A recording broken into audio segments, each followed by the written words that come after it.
items 3.1 and 4.3. So moved. Thank you, Ms. Boche, and a second by Mr. Rock. Is there any objection? I'm sorry. Are we on 2.1? No, ma'am. No, ma'am. I think we were. Is there any objection? Hearing none, motion carries. What's our next item?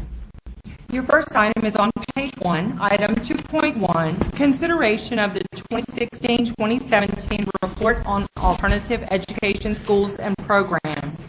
The department recommendation is to approve the report, authorize the LD to submit the report to the governor and to the House and Senate committees on education, and then finally to receive an update report regarding the work of the alternative education working group. So I have Dr. Jones moves. Is that a second, Ms. Edmondson? This is for 2.1. Yes. Thank you. There is also backup, revised backup that has been distributed on this item.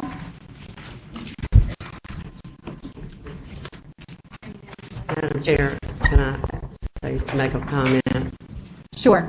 or ask a question? This is part and parcel. You can tell. Okay.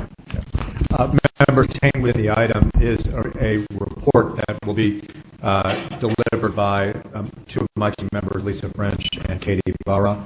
And that report is an update on work that I've been keeping you abreast of in different reports over the course of the last couple of years. It is a study group that was convened in order to study the state of alternative education. What will be presented to you is findings largely by educators, members of the juvenile justice system, advocates for children's rights, parental advocates, and others. And it will update you on the state of alternative education and some potential paths to go forward. I'll just give you a quick preview by saying that what this implies is that you have the option to commission us to do some work on alternative school education, alternative school definitions, alternative education objectives and programs. And so we're sharing this report with you, which will be brief, in the hopes of just kind of informing you so that we can determine whether or not you would like us to do further work on this issue.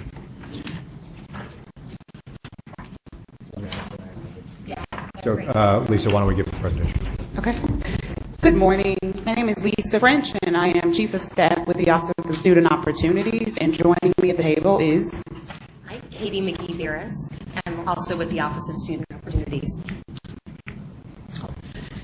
As Superintendent White shared with you, the department convened an alternative education study group. This group consisted of approximately 40 stakeholders who met over the course of 4 months to assess the current practice in alternative education, as well as being charged with identifying opportunities for improving alternative education. The convening of this group of stakeholders began with data analysis to understand current student profile as well as current student outcomes.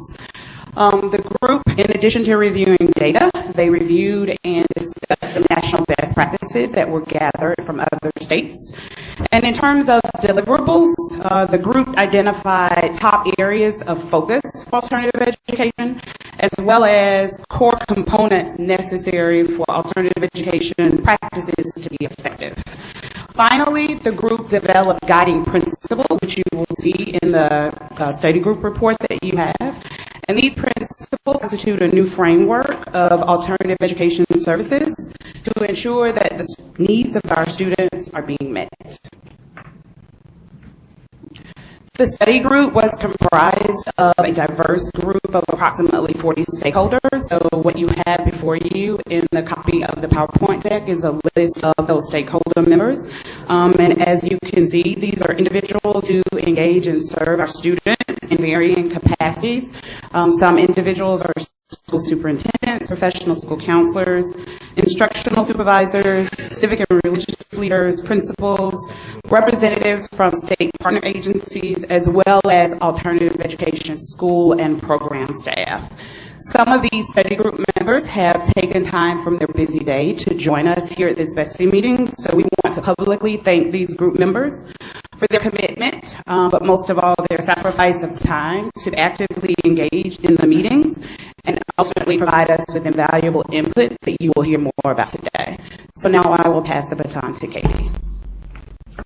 We began this work by kicking off a series of site visits from February through August, and our team visited 47 sites in 21 parishes. The primary goal was to really reach out to our frontline educators, find out what is working in alternative education from your perspective, and to find out what they needed to help students be more successful. Typically, these site visits started with the tour of the school site or the program site, intense dialogue with the chief administrator, usually the principal, and then classroom observations and engagement with teachers.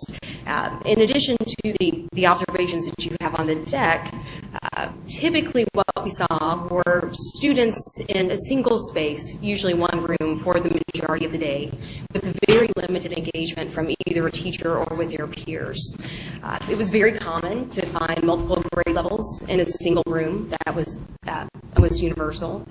It was also very common to hear students and teachers talk about delays in academic work being sent from the home school to the alternative site.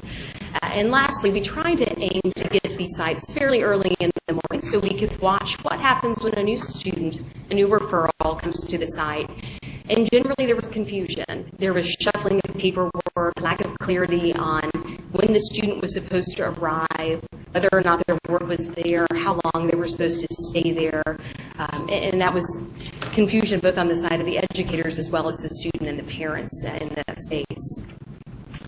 Based on these observations and a lot of dialogue with some really well-intentioned educators, what became clear is these sites are not currently providing academic, social, emotional supports or behavioral interventions that address the reason the student was referred to the alternative site to begin with. It was very, very common as well, some themes that emerged in educator needs.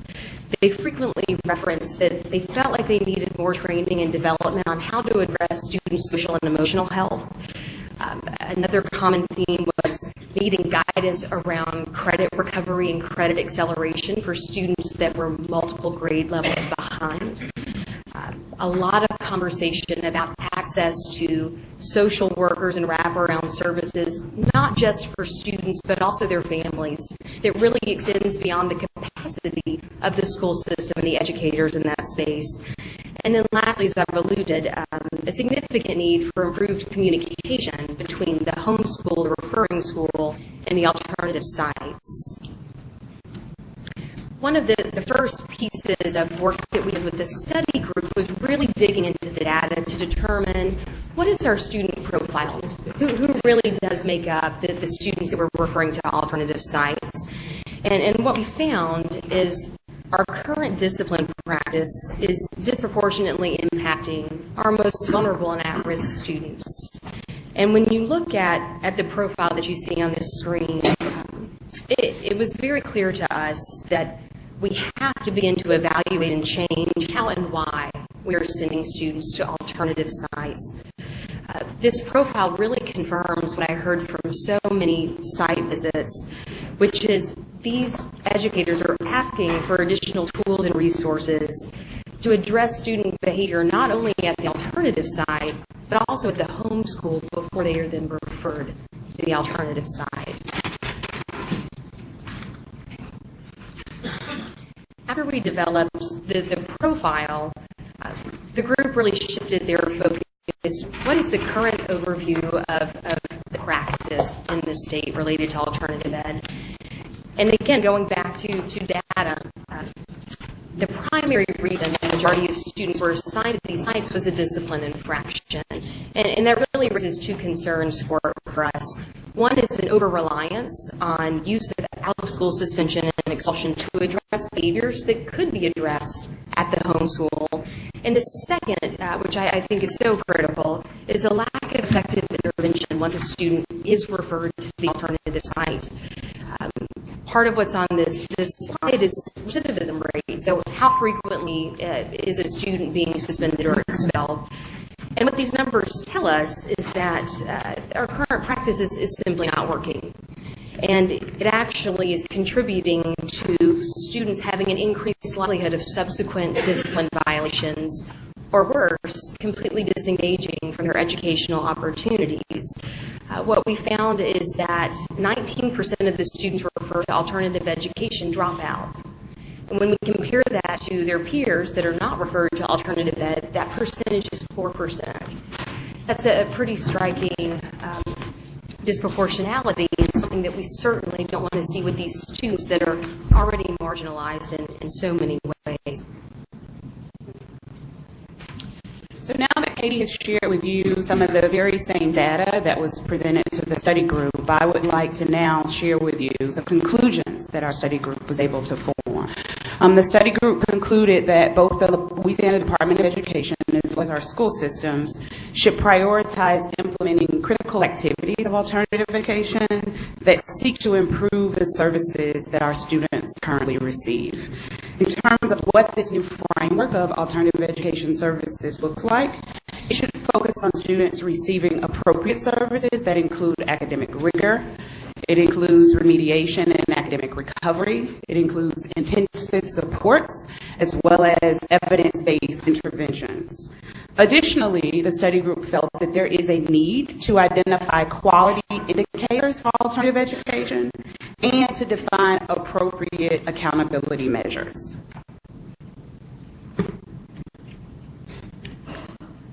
The study group members felt that Louisiana is primed for an opportunity to act now to improve an education system that is not meeting the greatest underlying needs of our students.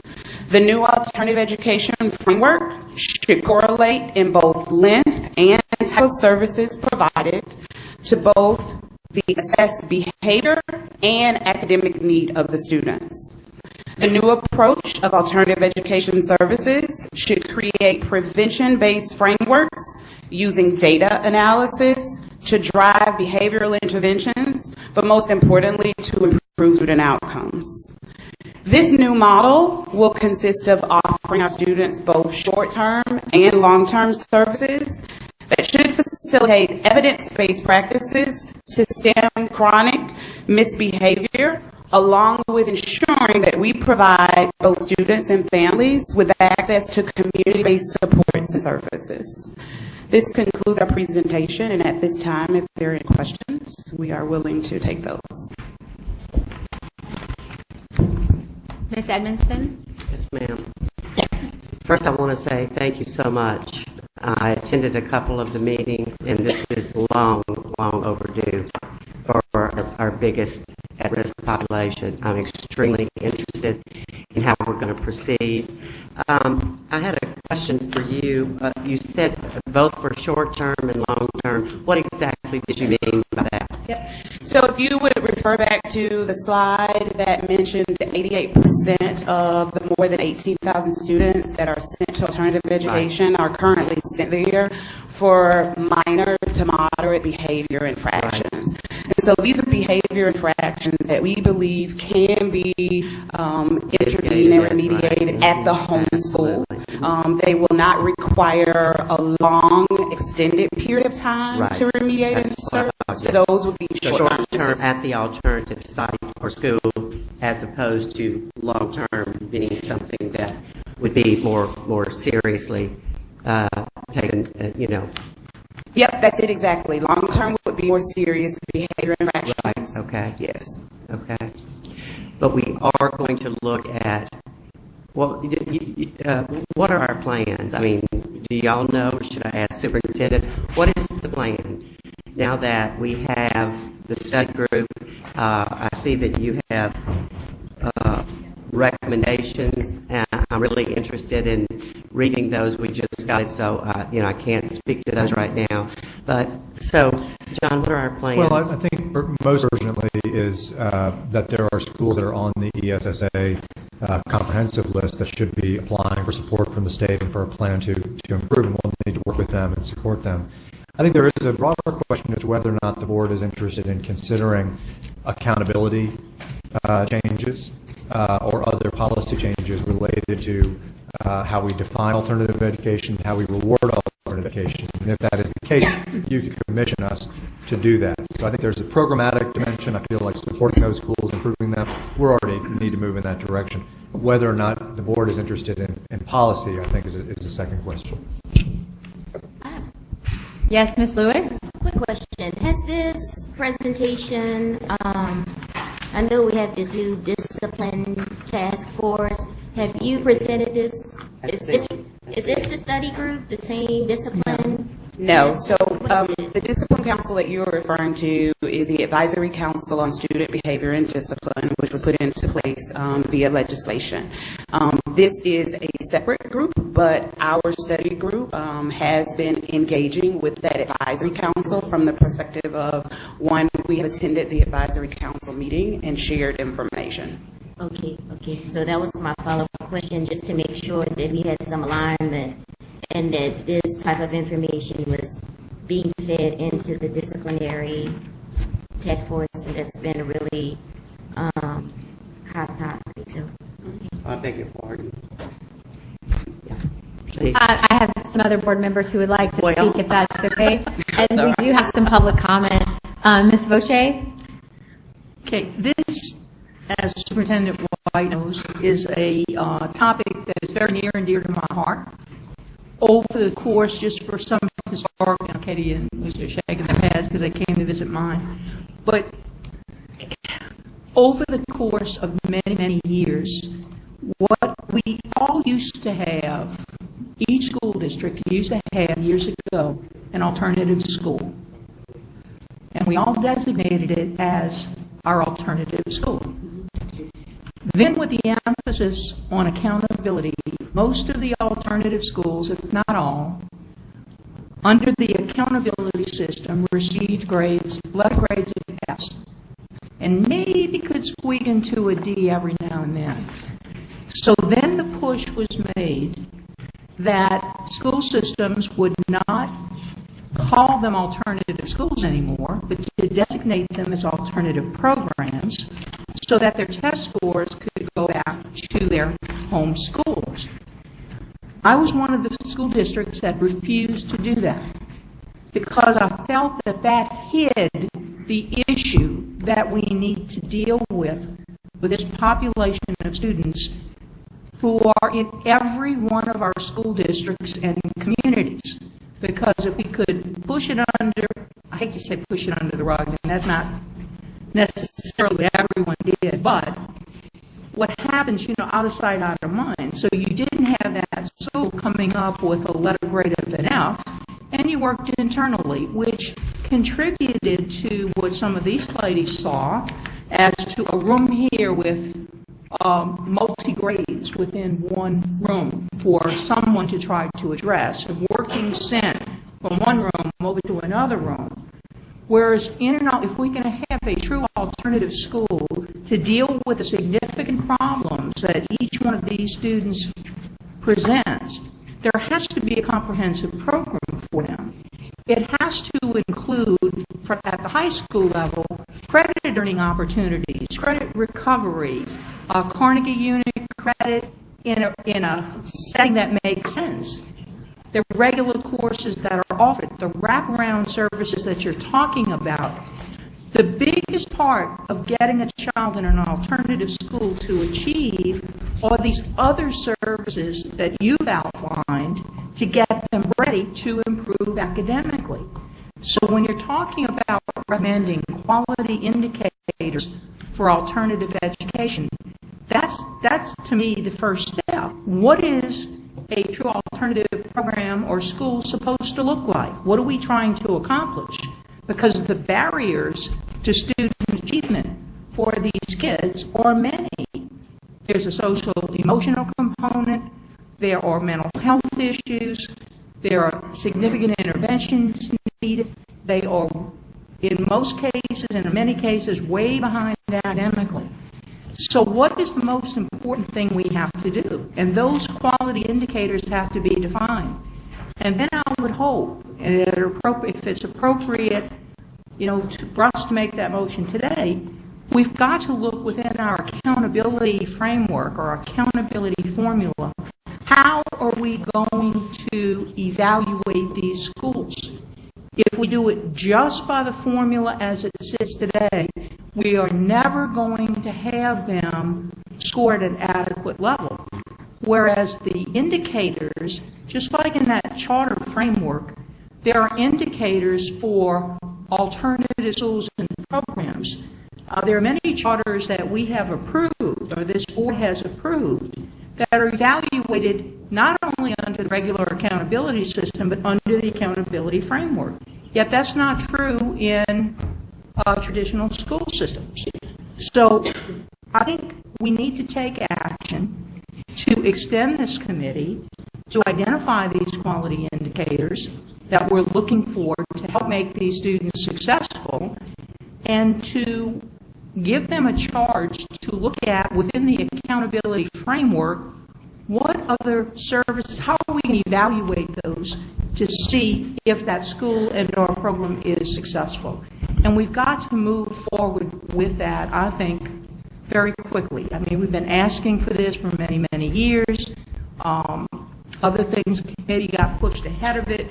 So I'm really happy to see this report come to light, which is the beginning, I think, of a movement of how we're going to address these issues and what types of services are we expecting to provide. And realize that this is a tremendous financial commitment for whoever is going to take this over, regular school districts or whatever school that is going to service these particular students. That financial commitment to provide these extensive services goes way beyond what you would normally do in a regular school campus. So I don't know if it's appropriate to make the motion, Superintendent White, at this point, to ask that the committee be extended to continue to identify the quality indicators for alternative education and to try to develop an appropriate framework in conjunction with our current accountability program within our ESSA plan. What's the second? So we have a motion and a second. Yeah, Mr. Rock did. We have other board members that are interested in speaking in this item, and we also have some comment cards. So I'd like to hear everybody before we move forward with any of the motions. Dr. Chairman? Yes. You may note, I don't know if we want to just actually amend the motion to approve Yeah. with the intent to extend the work of this committee as per Ms. O'Shea's comments, as opposed to a new motion. I think that'd be the better way to handle it. Okay, so we have a motion to approve the report and receive the presentation, and then an amendment to direct the department to develop a framework for the alternative education in our accountability system. Okay, we will, I'm going to hear from everybody, and then I'll make sure that I do it exactly how you want it. How's that? Okay. Yes, Dr. Jones, thank you for waiting patiently. Well, I'm not sure that my comment really has as much relevance as it would have had about 10 minutes ago, but Ms. Evanson asked the question about the difference between short-term and long-term, and I think it's instructive to understand that suspensions of 10 days or less, or interruptions of classrooms of 10 days or less, are considered short-term. More than 10 days are considered long-term. And the basic difference between the two is that the courts have ruled a higher level of due process has to be afforded for those above 10 days. The reason I want to make that comment to you is that on the national scene, the issue of disparity of suspensions and expulsions is a hot button. It's a hot button at the U.S. Department of Justice, and it's a hot button in most of the federal desegregation cases because it is a problem. But the thing that people don't really understand, I don't think they understand, is that since there is less due process involved in a short-term suspension than there is in a long-term, kids tend to get those 4 and 5 times a year. So in effect, they may have been out of their classroom 40 or 50 times in a year, which is the same thing as they would have had if they had had a long-term expulsion, but they would have had the due process with the long-term expulsion. So I think in consideration of what we do when we do this thing and how we approach this thing, is we need to be focused more on the restorative side of it and less on the punishment side of it, because historically what we've tried to do is exclude those kids rather than fix that. Okay, thank you. Thank you, Dr. Jones. I'm going to go ahead and call up individuals for public comment. We have Erica McConduit with the Urban League of Louisiana, Sherwanda Johnson, Elizabeth Osberg with Vinette Charter High School, and Millie Harris with JCFA.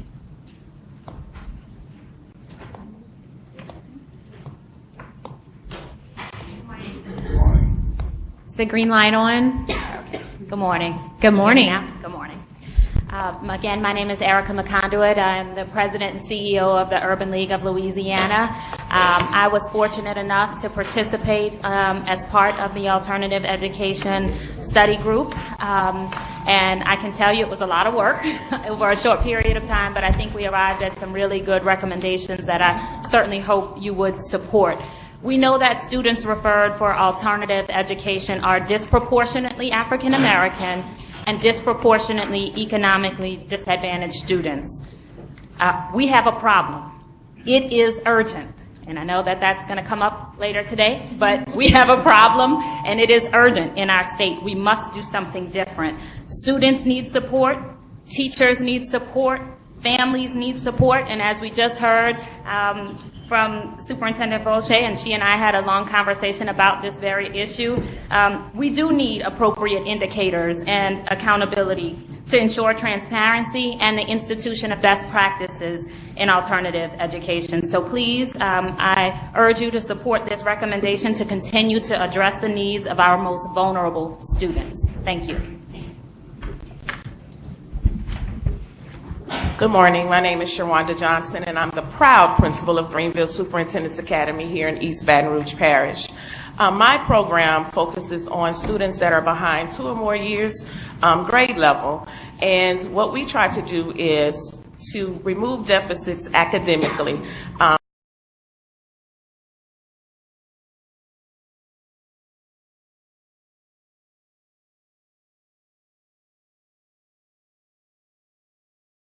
In our state are not supportive, helpful, and productive places for our young people. But the other thing that the research shows is that there are productive and supportive places both within our state and outside of our state. And that's important because we can look at those sites and those schools for guidance and how to move forward. The 2 findings in the report that I'd like to highlight are around accountability. The first one is around accountability for inputs. So we know, and the research is very clear about what best practices are in alternative settings. Things like having mental health counseling, transition counseling, opportunities to work on career and college activities. We need accountability within schools and also within districts to ensure that those inputs are happening in all of our settings. And then secondly, as we've already spoken about, is the importance of accountability around outcomes. We know that our students are capable of great things. We know that alternative schools can be beautiful and healthy and productive places, but we need to build accountability systems that match the goals, the population, and the time frames that we're working with our students on. Thank you. Good morning, everyone.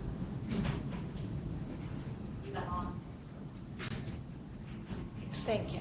Good morning, everyone. I'm Millie Harris, Executive Director of JCFA, and I've had the opportunity to speak to you all many times before as we operate 2 Type 2 charter schools here in the state of Louisiana. One of the things that I have been asking for the last 8 years is a change in accountability for alternative schools, not just for our alternative charter schools, but for all alternative schools in the state. We are very similar to the young lady that spoke before me. We serve students who are overage and undercredited. Our students come to us through a rough path.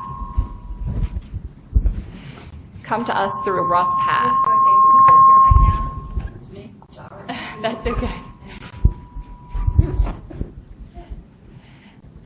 A lot of students with behavior problems aren't offered the opportunity to transition to a place that may support them better than where they are, because districts don't have the capacity at this time to provide enough non-traditional education. We have to start providing opportunities within districts, within traditional schools, for students to find a pathway to the right fit in their educational options so that they do not have the behavior record that follows them. Our students come to us with records that are pages and pages and pages long.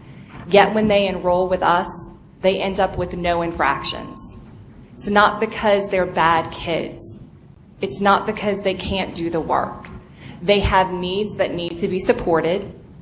They need that additional support from a social worker, from a student liaison, from the JAG program on our campus. And they don't have access to that all of the time in their traditional schools. And they're afraid more often than not to have those conversations because somewhere along the way, they got off track. Something happened to them and they weren't able to connect to an adult in the building to move beyond the behavior disturbance.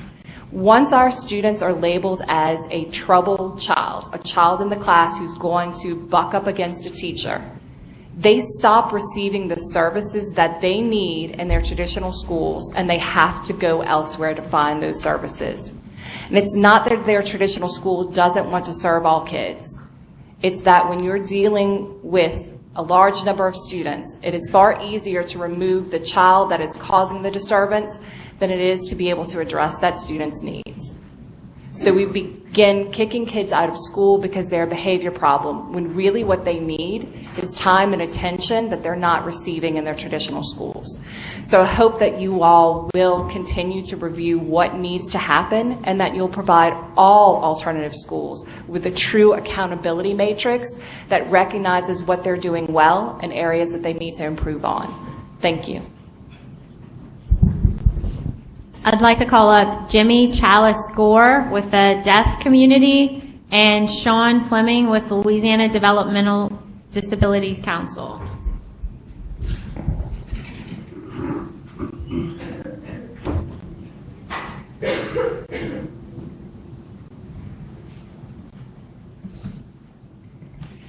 Good morning, good afternoon, good morning everyone. I'm not sure which one it is.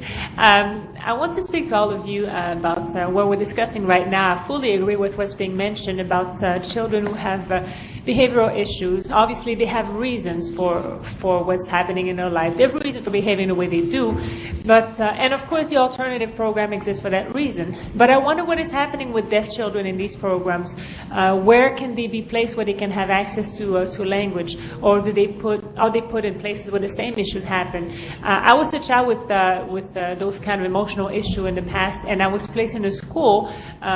It's called the Learning Center, which was right next to the School for the Deaf in the state where I lived. When a child misbehaved at that school, they would be put in a program that was progressive program that would be stricter than the regular school program. And when the child was noticed to make improvement, he would return to the regular education, which was right near the regular school. So they still had association with their peers. Now, if the child misbehaved again or had behavioral issues, would return to the school, what we would call the alternative program. And so the moment they did well, they would go between the schools that way. And instead of being dropped off all across the state and return and be in a completely different environment, we had a lot more success, especially because communication was established in those schools. And I think that the same thing should be established here at Louisiana School for the Deaf. Instead of sending the child who's having behavioral problems across the state in a program that does not have communication access for him, we need to think of something that addresses those issues. I had behavioral and emotional issues and disturbance as a child, and it was a reason that had to be assessed and remediated. So I navigated between the two centers of the school until my journey was successful. And they were, in general, for children who went through that process, there were less disturbances. So this is what I'd like to recommend.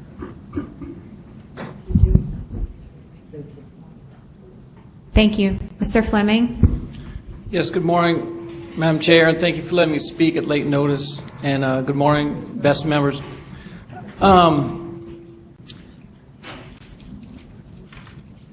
I think there is an issue in Louisiana with behavior. I don't think the answer is to start with alternative schools and where to send the kids. So I agree with Dr. Jones that Louisiana Department of Ed lacks support for schools, for any school with behavioral practices. For over a year, we have met with the Advisory Council on Student Behavior and Discipline. To date, we have not received a plan from the department on what it's doing with behavior, which is fairly frustrating because it's hard to provide any advice or give any input when there is nothing on the table from the department. The only thing that has been offered is two things. One is the use of special education funds that are sent to districts, to about $460,000 to support regional practices that are not data-driven. So when I was listening to the presentation, the data the department has is questionable, would be a polite statement. It's useless in terms of the practices that are going on in schools. The capacity of the department to actually support school systems with behavior is non-existent. When I look at a lot of alternative schools, I just pulled up one here in East Baton Rouge Parish. It has 77% of its population has disabilities. And then we have multiple grade levels. So those kids are not getting access. And then 88% of kids are sent out of the school for minor behavioral problems. The problem, in my opinion, is not the alternative school. The problem is the lack of support and a plan of the department to help schools do the right thing instead of send kids away. Louisiana leads the nation in incarceration. We lead the nation in incarceration, sending kids to another place and thinking that's better when they're obviously not getting the education. So it's almost a wise choice to me for them to leave if they're being taught in multiple grade settings. Where are they going with this? But where are we going? 15 years ago, the state had a meeting to talk about alternative schools. And we figured out how many millions, tens of millions of dollars it would take to house all the kids, and we decided to go the other direction. In the last 5 years, we've decimated any support this department has supporting schools with doing the right things in schools and tracking whether they're doing the right thing. And it's just been frustrating to not have a plan, and I don't think the plan should be at the end of alternative schools. I think it should be at the beginning of supporting schools. Thank you very much.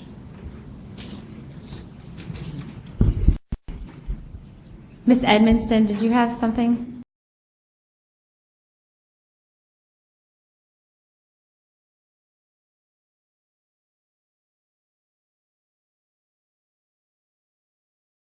After January, should I March? Okay. That we receive information such as what you've given, but much more in depth with plans, and I'm sure you're collaborating with the department no later than the March 18th board meeting. Can we do that? I know that's... I believe Dr. Jones wants to second that. Is that right? Yeah. Yes. Okay. Now, that was a lot, Ms. Edmonston, and you started off in the form of a motion, and then I think we had some commentary there, so we're going to pause and let Ms. Ford catch up with this.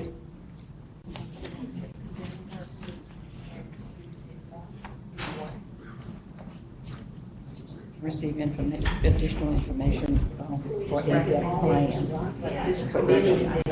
Yeah, there is a separate, there's a separate motion about the report we're approving, and we're sending that to the governor. That one I'm keeping separate, but yes, we're amending the motion that you had already amended, and it'll all be together. So, Dr. Jones, do you have something? I would just like to urge the board members to consider supporting Ms. Boche's motion, because I went through a very public, protracted battle with the previous state superintendent several years ago over one of these alternative schools, and the commitment at the time was that we would develop a framework within a year, and that's been almost 10 years ago. So it's time for us to get this, get a framework in the accountability system that deals with alternative schools. That motion includes that. The motion includes that. Yes. Ms. Ford, do you want to repeat what the motion is? Sure. Okay, so we have a couple of different iterations, so I'm going to try to do it as succinctly as I can. Okay, so the motion now, in its present amended form, is going to be to recommend that the board receive the update report regarding the Alternative Education Working Group and possible next steps toward improving alternative education services, extend the work of the Alternative Education Work Group to identify quality indicators and identify a framework for alternative education within the ESSA proposal, within the accountability system, for accountability portion of the ESSA proposal. With the report to be given. She said by March at the end. Yeah. By March. Okay. 2018. Okay. That's close enough for government work. Board members, does anyone need any clarity on that motion, or does anyone have anything else they would like to discuss relative to this particular motion? Is there any objection to the motion? Hearing none, motion passes. We have another motion that deals with approving the report and sending the report to the governor's office and to the House and Senate Education Committees. Board members, is there any discussion there? Is there any objection? Hearing none, motion carries. What's our next item? Your next item is on page 9, item 2.2. Consideration of requests from local education agencies for waivers of policy contained in bulletins for the 2017-2018 school year, submitted by the State Superintendent of Education. The department recommendation is to approve the requests submitted by LEAs for waiver of policy contained in bulletins 1706, 1530, and 741 regarding class size, blended classes, and age span. In addition, receive the report from St. Martin Parish regarding the waiver request regarding the elementary foreign language program. I'll entertain a motion. So moved. Thank you, Dr. Thomason. Is there a second? Second. Thank you, Mr. Davis. So we have a motion and a second. Do we have any comment cards on this item? Okay. Mr. Richard with the, wait, they're checking it. No, not this item. Okay. We do not have any comment cards. Oh, does Representative Smith have a comment card on this item? Okay, we'll give them time to grab it. Do you want to go ahead and come forth? And if we don't have one, I'm sure we can trust you to fill one out for our records. Thank you again for hearing me. You have received from East Baton Rouge Parish. That may be a different item. Representative, I think. It's a different item? Yeah. Yeah. Next one. It's under which one? Is it 5.1?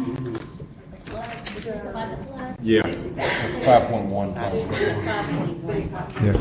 It's so Representative, this is under waiver requests that are standard waiver, academic waiver requests. The policy that is responsive to that waiver request, whether one thinks it's responsive or not, is in Bulletin 111, which is being taken up later in the agenda. Okay. Yeah. All right. I'll fill out another card. So, That's okay. Madam Chair, yes, Ms. Edmondson. Someone explain the, I'm totally Superintendent White can explain it to you. Yes, thank you. What this is? Yeah.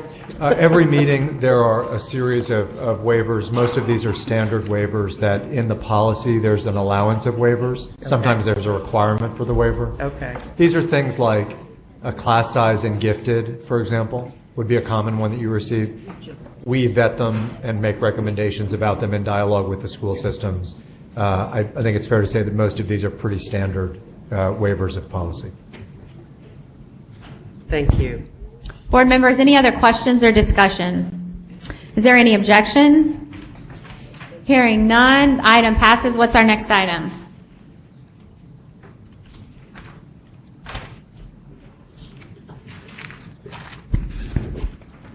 Your next item is on page 33, item 4.1.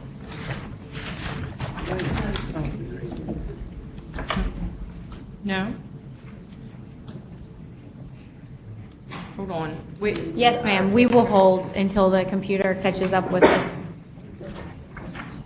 2.2 belongs here. Did we skip 3.1? That was 3.1 was consent. under the consent agenda. 3.1 was consent. Oh, So I was correct, Ms. Ford? Thank you. Yes, you were. Your next item is on page 33, item 4.1, consideration of an update report on the Accountability Commission. The department recommendation is to receive the minutes of the meeting held September 18, 2017, and approve the nominations of Ms. Joni Smith, Dr. Carl Carpenter, and Ms. Carrie Monica to serve on the commission. I'll entertain a motion. Thank you, Mr. Garvey, second by Dr. Jones. We've got plenty of motions. Is there any questions? Do we have any comment cards? Do we have any objection? Hearing none, motion carries. What's our next item? Your next item is on page 37, item 4.2, consideration of an update report on the Early Childhood Care and Education Advisory Council. The department recommendation is to receive the minutes of the council meeting held October 4th, 2017, to receive the appointments by the state superintendent of Ms. Ashley Bird and Ms. Abigail Iron Rope to serve as new members to the council, and to approve the appointments for BESE selected positions of Mr. John Warner Smith, Ms. Contessa Brooks, Ms. Carol Elliott, Ms. Dion Frost, Ms. Patricia Trish, and Ms. Tasha Dennis to serve on the council. Is there a motion? So moved. We have Dr. Jones and Mr. Rock is for our second. Do we have any comment cards? No, ma'am. No comment cards. Board members, do you have any questions or comments? Is there any objection? Hearing none, motion passes. What's our next item?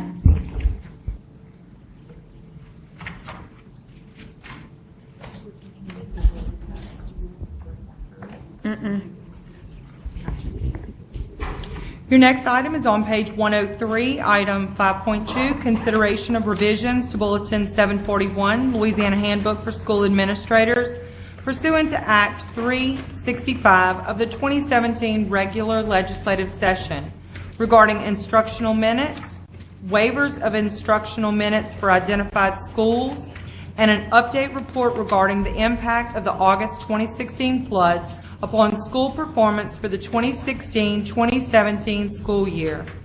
The department recommendation is to approve, as notice of intent, revisions to Bulletin 741 relative to instructional minutes.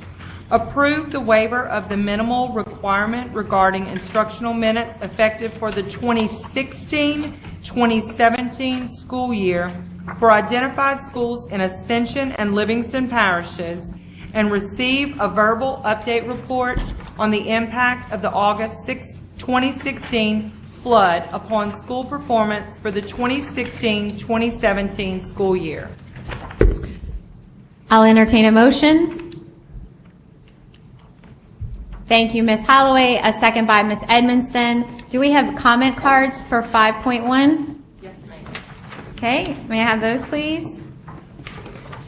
Mr. Richard? Mr. Richard waves. Miss, is this the one that Representative Smith wanted? No, Okay. the policy here does relate to floods, but it relates to instructional minutes, not to the waiver that Ms. Smith was discussing. It's in parts. It's in parts, yeah. Okay. Board members, do you have questions or comments about this item? The wrong page number was read. It's actually page 47, and we're on item 5.1, in case there was any confusion there. So, board members, do you have any objection? Hearing none, motion passes. What's our next item?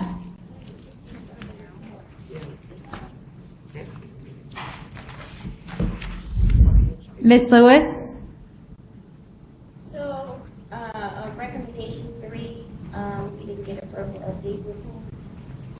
Superintendent? I apologize. I was going to provide that because we're talking about performance later in Bulletin 111. I'm happy to provide that now if that's easier as well. Well, I just wanted to make sure that we revise that motion to action 3 was making a verbal report. So Well, I can share with you now then in anticipation of the next. We do believe that there was impact of flooding on a number of schools. Whether there was an impact on districts as a whole is less discernible.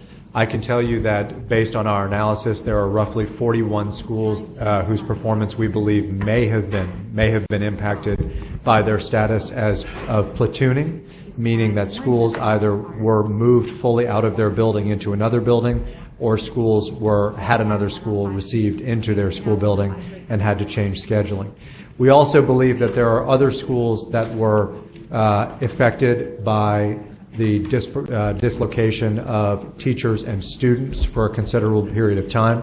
Obviously, the extent to which that happened in a given school is not as easy as the thing to determine as whether or not a school was platooning, and so those schools are still under review.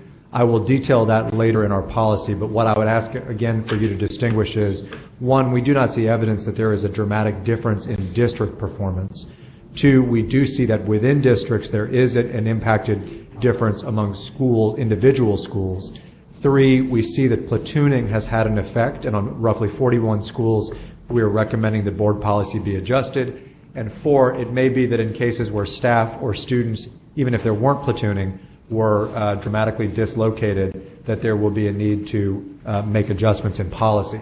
Because all of those policies are within Bulletin 111, I plan to review those as part of the presentation on Bulletin 111. Thank you.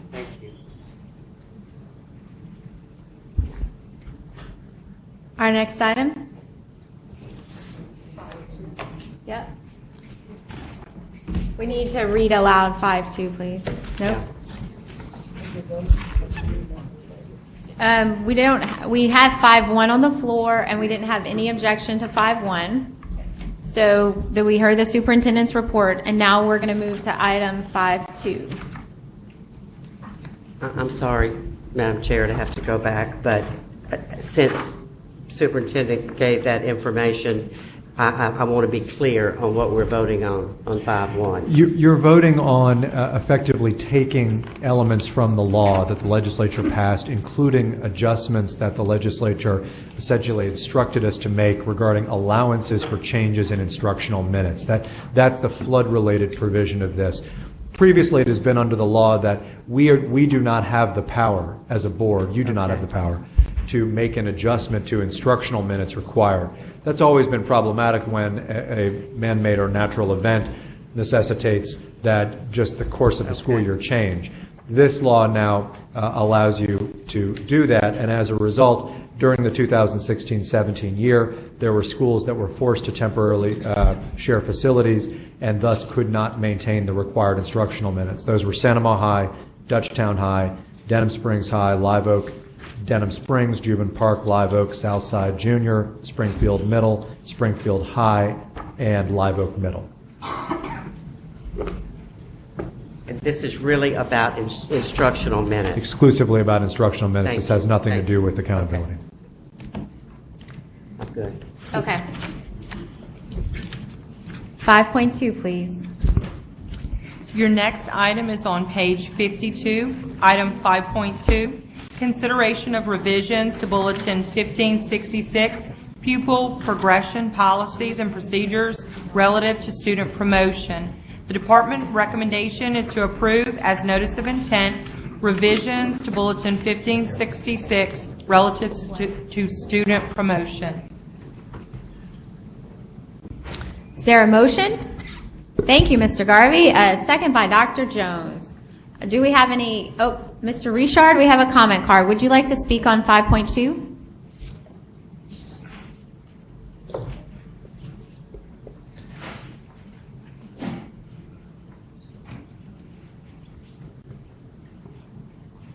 Good afternoon, Madam Chairman, members of BESE. Scott Richard, representing the Louisiana School Boards Association. The focus of the comments today are on the language that targets summer remediation. Since the inception of our accountability program in Louisiana, we've had a component of the law that requires remediation. Obviously, we're raising the bar for student achievement in Louisiana, and there will be a need to an increased focus on those students that need remediation to meet that bar. Because the laws on the books reach back a couple of decades, we believe at the School Boards Association that the statutes contain some antiquated language that really focuses on the word summer remediation. From a school board perspective, we know that remediation is an ongoing process. And it's good that there are a high number of superintendents in the audience today, because it is our hope that with this policy before you and the subsequent policy guidance that follows from the department, that the guidance from the DOE provides more flexibility to the local districts to provide remediation, and there's not just a singular focus on summer remediation. We all know that there are logistical barriers to summer remediation, like the timing of the release of test scores in the summer. To have a robust and effective summer remediation program, you need to get test scores back before the end of the school year, not mid-June. So we hope that the policy guidance that flows from the department provides flexibility to the districts. The other component is always funding for summer remediation. It's also our hope from the school board's perspective that with the ability of the department to receive more of the federal funds that would normally flow to districts, that we would target, that the department and BESE would target some of those newfound federal dollars to the local districts for assistance for summer remediation, because a high number of students will be at-risk students that are in need of summer remediation. And finally, because of the antiquated language in the current laws on the books that really targets summer remediation, we would be willing to work with stakeholders, including the state superintendent and BESE and other groups, to update that language in the statutes in the upcoming session if there is a need to do so, that reflects best practices on remediation rather than the old language or current language that exists from 2 decades ago that strictly targets summer remediation. Thank you. Thank you. Board members, do you have any questions? Dr. Jones? To me, this is very important. There's very little research out there to suggest that early grade retention is beneficial to kids. There's a lot of research out there that suggests that a child who's retained twice by the 8th grade is an 80% likelihood of not graduating high school. So I think our efforts need to be geared toward remediation rather than retention.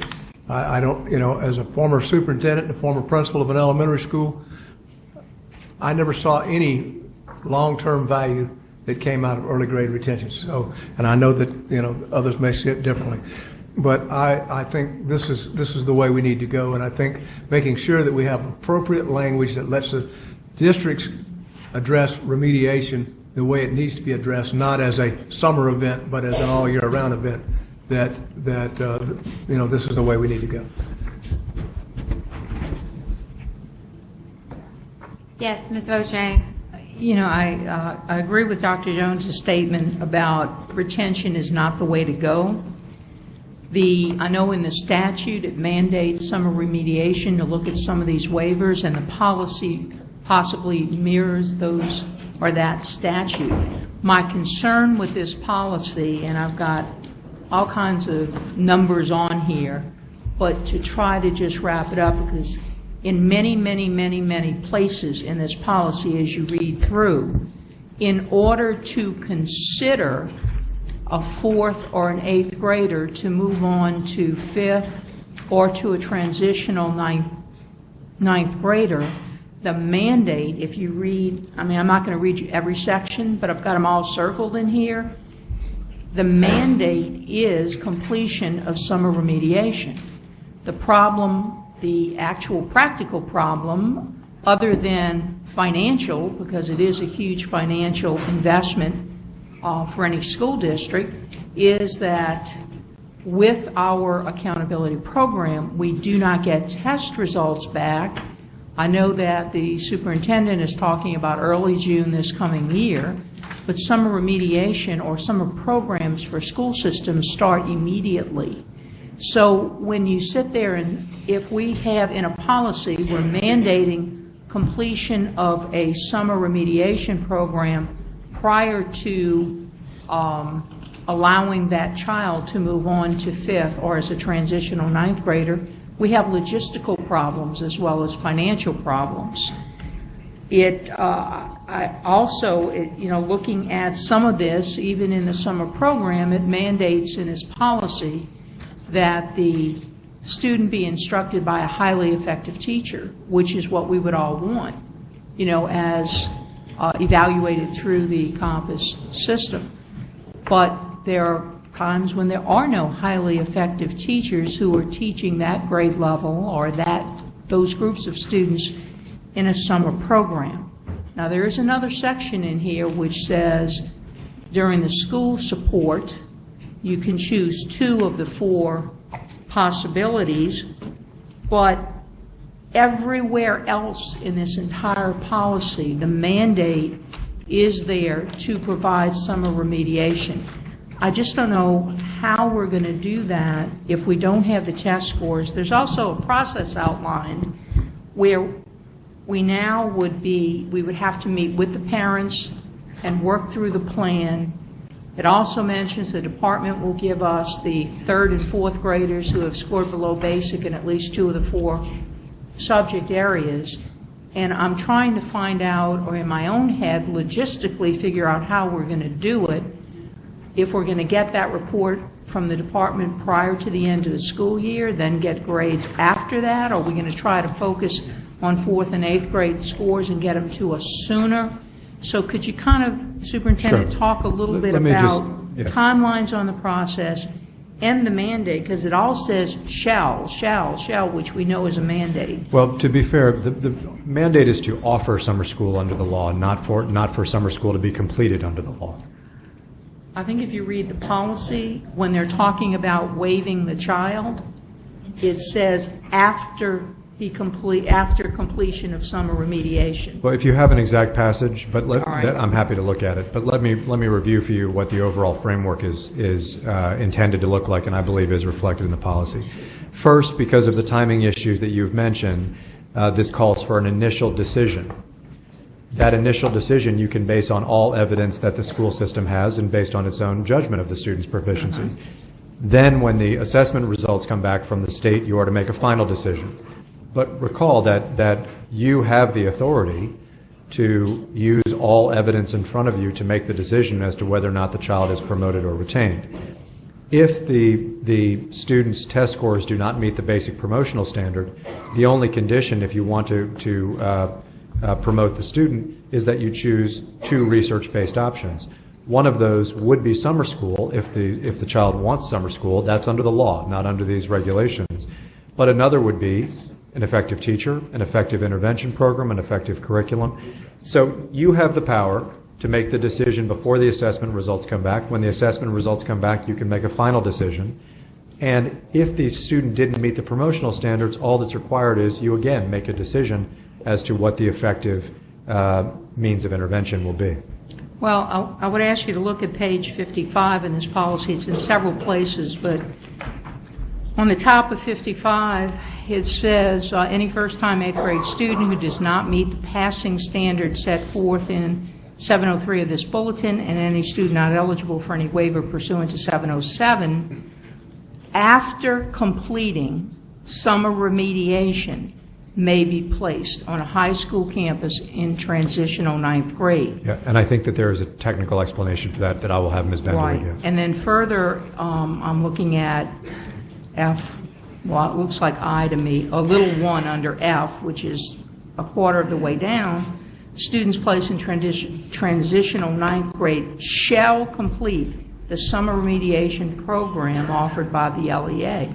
So I want to get to the same endpoint, but I'm not sure if the language within this policy will allow us to put a child in transitional 9th grade or in 5th grade without the summer remediation, and if we don't have the scores to know prior to when that start time is. So if you tell me there is a mechanism within this policy that you're going to allow us to do that, then, I'm fine with that.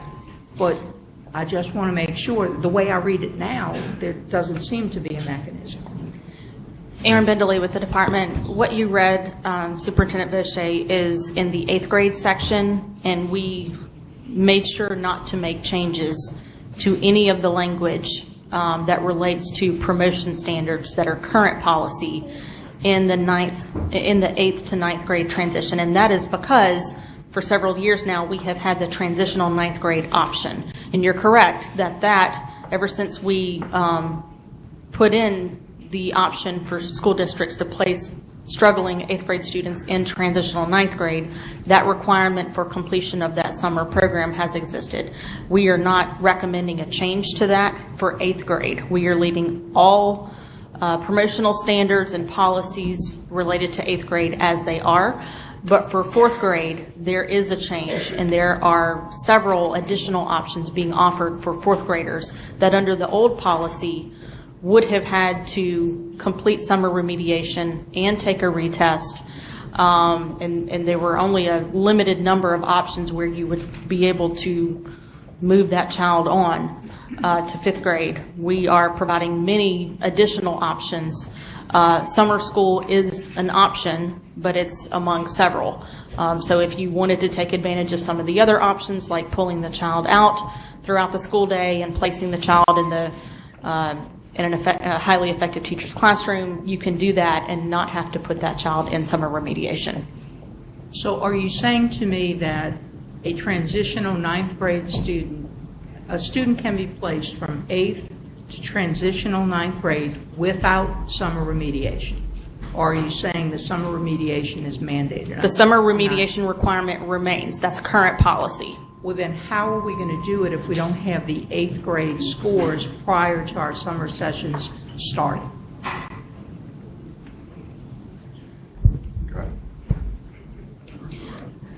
I think that's where we'll have to work with school districts to be able to identify these kids using as much evidence as they have to begin preparing Let me for ask that. you, how do you make it now? Well, we make it. I mean, to be superintendent, we don't do the summer. We offer the summer remediation if they, to be honest, if they don't go, and we get the scores back, we do another mechanism. But you're telling me that's in violation of this policy. What I'm saying is that we have not changed a word of the transitional 9th grade language in this bulletin that was authored in 2013. No changes. And the intention of doing that was so that however it is done now in your district, we don't disrupt in this process because we see that policy as positive. Okay, so are we saying, we are then, most of us now, I would think, are now violating this the policy as it was written in 2013 and that we're not changing. Because the policy says they must attend to be considered for transitional 9th grade. Now, I know I'll say it publicly, we obviously violate it because we do make students, transitional 9th graders who have not gone to summer remediation because we didn't have scores prior to those starting. If you're telling me that that's going to be an acceptable practice to continue, fine. If you're telling me it's not going to be an acceptable practice, then I would like some language in here to possibly change that portion of the policy. I want to get to the same end, Superintendent White. I just want to make sure that the policy outlines what we have to do and that we're all in compliance. So here's what I might suggest then. We have been saying for the last month that we're not changing the approach to transitional 9th grade. Whether or not a school system is technically in compliance or not at this moment in time, I don't think is the matter in front of us. The question is the policy. If you think that there are technical ways that the policy should be changed that conform with the statute that we can do, I think we should. I will agree to work with you on that, and Ms. Bendeley and I will work with you to address that, and we can bring it to a subsequent board meeting. But I hate for that to delay the overall approach that I think you and I share, which is reflected in this memorandum, in this bulletin. I think we share the same, the need for the same outcome. I'm fine with that, and I realize your dilemma, all of our dilemma really, because in statute it does mandate that. So what Mr. Richard proposed in trying to maybe do a modification to the statute to allow this to go into practice, the only other alternative is to make sure we get test scores prior to the end of the school year, especially in the 8th grade. I mean, that's the only thing I can see. Well, the other thing that one could do would be to offer the summer intervention in anticipation of test scores, and then to make a final decision when the test scores are received. That may be what's done in some school systems. It may be done differently, but I don't think we're here to discuss that today. I think we're here to discuss the language of the policy. I would suggest we move forward with the policy, and I will agree to work with you on anything that conforms with the statute that tries to make it more consistent for school systems. Okay. I can live with that as long as everyone realizes that we've got all school systems violating it, or not all, most school systems violating this. It is offered, but this policy says it's mandated they attend to be considered for the waiver. Dr. Jones? Okay, on page 59, at the bottom down there under documentation, it's really a pretty simple fix, because that allows, and it's underlined, they're actually extenuating circumstances waiver. And it says, underlined is including summer remediation required for placement in transitional 9th grade. All we really have to do to fix that is add an additional thing under the issues down there that says if the test scores are not available in time for the district to react. And that would fix the whole problem. I think that could. Are you talking, I'm sorry. Madam Chair, can I ask a question of Dr. Jones? Again, let me, if I might, I think we are trying to walk a very fine line between statutes and regulations. I would encourage that a group of us meet with an attorney to try to interpret the statute and to try to interpret what's presently in the regulations rather than making a snap judgment about the bullet language. If what Dr. Jones says is in line with where Ms. Vaucher is trying to go and it's all conforms with the statute, you'll get no objection from me. I just don't want to make a snap judgment about something without being able to sit down and have a lawyer look closely at the statutory language. Are you amenable to that, Dr. Jones? So Superintendent White. Just a second, please. I'm sorry, somebody else had a... Here's my thing about it. I haven't looked at the statute, but, you know, we could actually make that correction subject to it being in compliance with the statute, and then we're there unless you find from the attorney that it's not. Then you'd have to come back. So to me, it's a simple fix today, but that's, you know. Well, how about this? Why don't we, after this is determined by the board, why don't we spend this afternoon and evening researching it with our attorneys and you, and then we can make the amendment in committee tomorrow. Okay.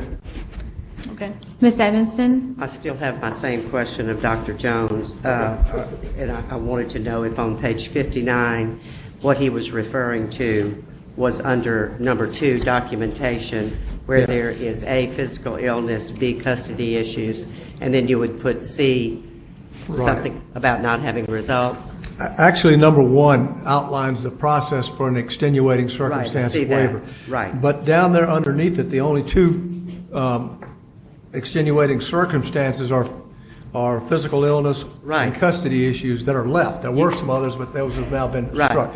All I'm saying is we had a third one that says if the test results are not available to a district in time, and then as Superintendent White just said, we could actually research that this evening and make that change tomorrow at the full board meeting if that is in fact acceptable. Ms. Lewis?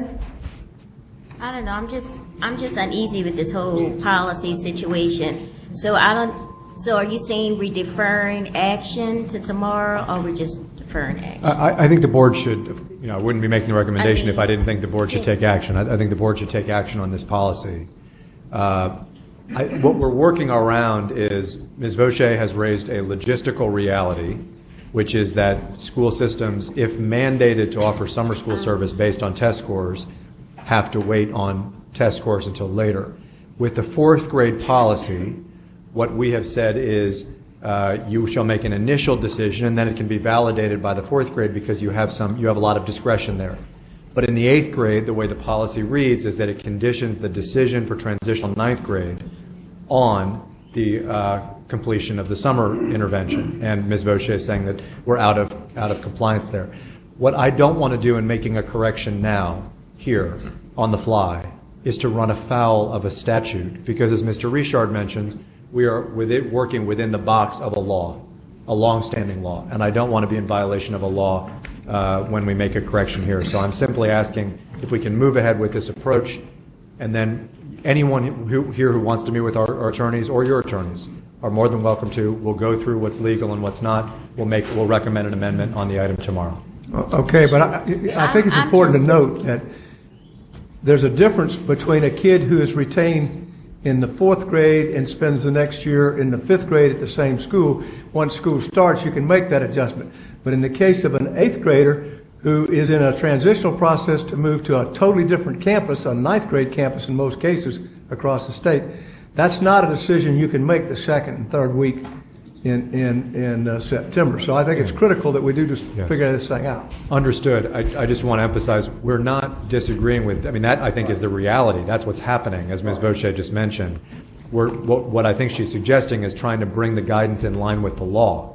And what I am concerned about is not the reality of it, with Ms. Voce is mentioning. I'm concerned about the legality of it. And I don't want to do something that runs afoul of the law in correcting the bulletin. Okay, we can fix it tomorrow. I'm concerned about the legality as well, and not being hasty to pass this policy. I mean, since it seems to be more of a complex issue, I mean, do we need to defer the policy, or I guess that's what I'm wrestling with. I mean, I don't want to just, hastily, talk to the attorneys, Doris, whoever talks. If there's some kind of legal implications. I mean, is there time-sensitive, I guess, timeline on why this policy needs to be approved today? There's one. There's one, and that is that. I'm sorry? What's the time sensitive? These need to be put into pupil progression plans at the school board level, and that has its own rulemaking process. So we too have said to school system officials, we're happy to take more time. This is a very large bulletin, and we're talking about a tiny fraction of this bulletin. In fact, we're not even talking about a new part of this bulletin. What Ms. Voce and Dr. Jones are talking about is an old part of this bulletin.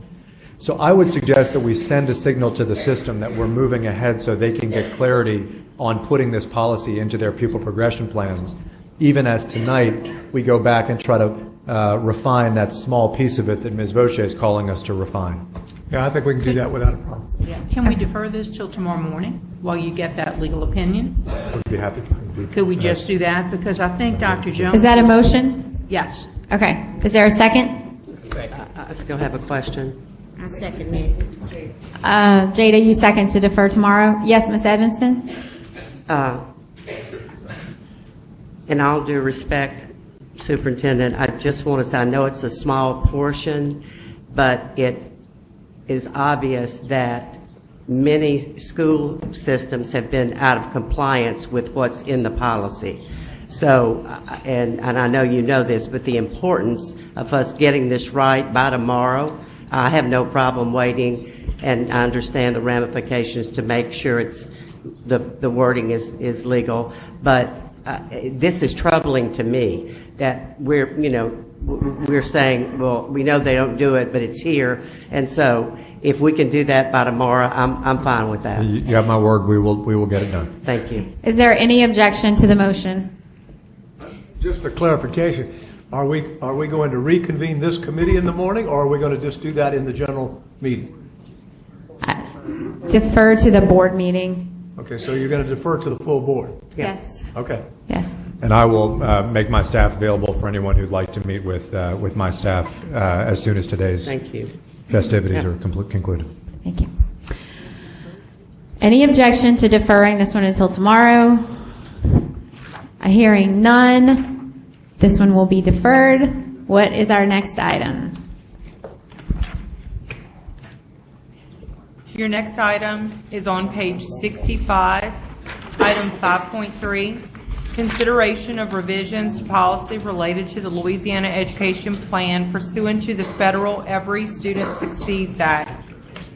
There are multiple parts to this. We will take them individually. The department recommendation is to approve as notice of intent revisions to Bulletin 111 relative to school, district, and state accountability. We'll take the other motions after. You can add the second one here. It's still relative to Bulletin 111. All right, so we will also add to that. No, Ms. Ward's saying that that's Yeah. not. Let's just take 111. Yeah. Okay, all right. I'm trying to make this easy on my staff here. So we have a lot of comment cards, and so I'm going to go ahead and start calling people up in groups of 4, and then I'll have the second group of 4 right on the front row, please. So we'll start with Dr. Cade Brumley, Mr. Warren Drake, Representative Pat Smith, and Bridget Nealon. The second group of 4, Donald Sanji, Michael Falk, Mickey Landry, and Debbie Moe. Madam Chair, Yes, ma'am. for clarification, we're just talking about Bulletin 111 at this point, correct? So the public comment cards do not identify whether or not, and so I'm going to ask that board members listen to all of the testimony and understand that some of the testimony will be about Bulletin 111 and some of the testimony might be about Bulletin 118. I can't decipher through the comment cards because they're all relative to item 5.3. What I am trying to avoid, Ms. Edmondson, is confusion in the motions that are on the floor. Correct. So,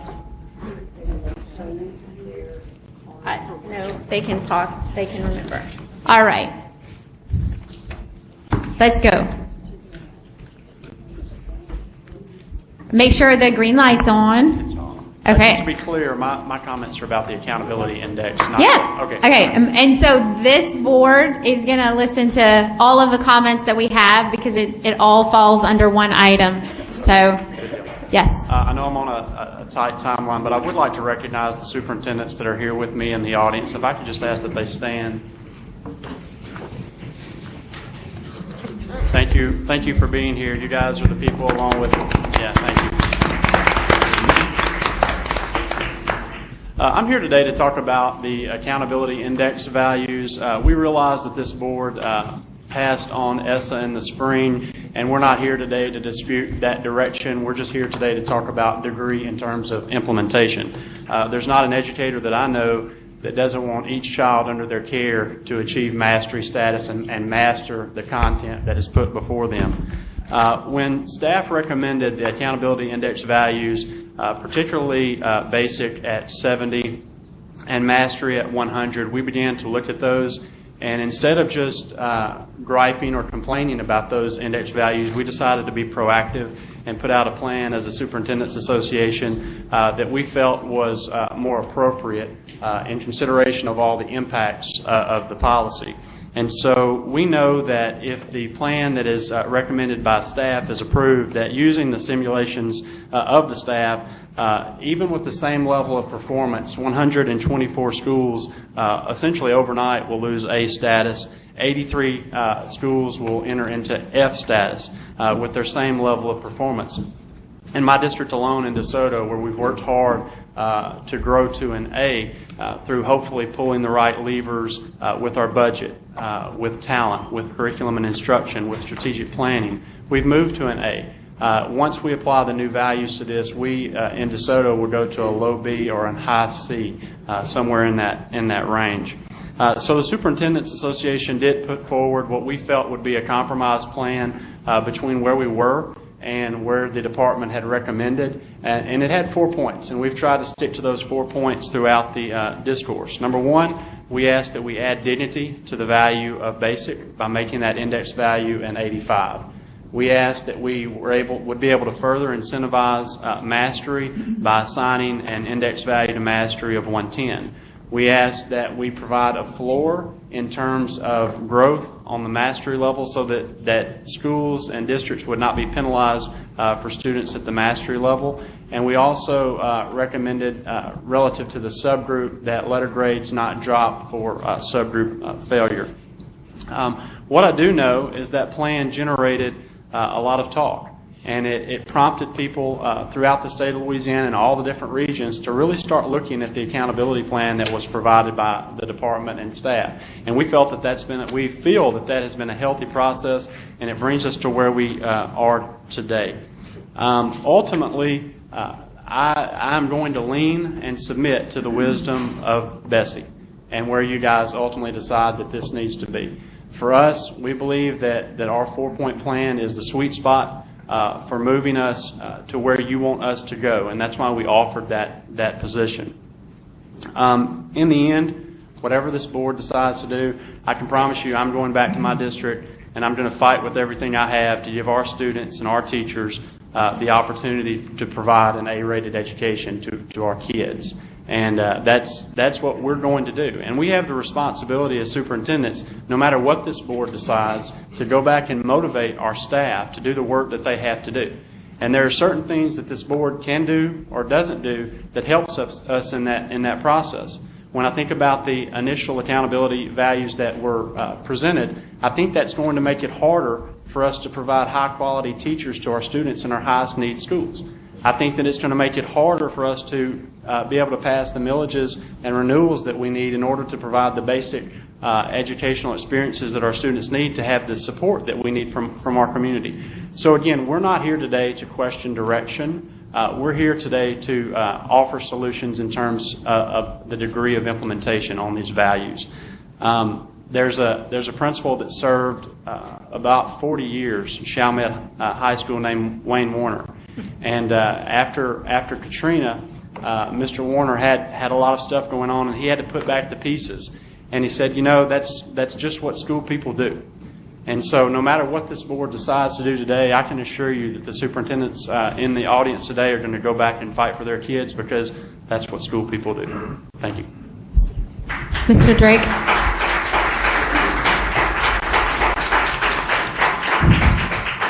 Madam Chair, members of the board, Superintendent, thank you for the opportunity to be here this morning. This is a totally different topic, and I really would have liked to have been able to give a presentation and had a few more minutes, but I do have principles here. What we are asking is, this flood that we had this last year was a 1,000-year flood. We all know that. A 1,000-year flood. Nobody had ever experienced anything like this before. So what we're here to do is ask that you waive, according to Bulletin 111, our scores for this past year, both school and district. And so I'm going to talk about some facts to start with. But I want you to understand very clearly, this is not about facts. This is about a human tragedy that unfolded and the fact that we needed to help kids get back into school buildings as quickly as possible. So let me just state a few facts. 15 physical plants in East Baton Rouge Parish flooded, encompassing 91 buildings. 12 schools had to relocate, and they relocated to 8 schools, which impacted 20 different sites. 40% of my students are not neighborhood school students. They go all over the parish, so they were impacted. 7 administrative sites were impacted. There are still 4 that have not been returned to their locations. As well as that, 84% of our students are economically disadvantaged students. And as our superintendent said in Washington, D.C. just a few weeks ago, the gap between those that are disadvantaged economically is greater than what we first thought. We agree with that. The homeless summary says that 1,113 students meeting the requirement were included, which is an 87% increase in the homeless in our district due to this flood. The Advocate says that between 50 and 75,000 structures were flooded. We missed 16 instructional days. The policy says 18. But I can tell you, I got calls from parents, I got calls from legislators, I got calls from people all over Baton Rouge saying, get the kids back in school. I want you to think about this. When my kids are not in school, my parents can't work. When my parents don't work, they don't earn a paycheck. That's the first thing. The second thing is, We are part of the Community Eligibility Program in which every one of our children, 41,000 plus, eat a free breakfast, free lunch, and a snack every day. The 16 days those students were out, I don't know if they ate properly during those times, plus the factors of safety. I made a decision based not on accountability, but on human need. And I can tell you, once we moved back into those buildings, we were more or less a refuge for those kids. There was not a lot of education going on at that time. I will just tell you, between 35 and 40% of our parents, our students were flooded.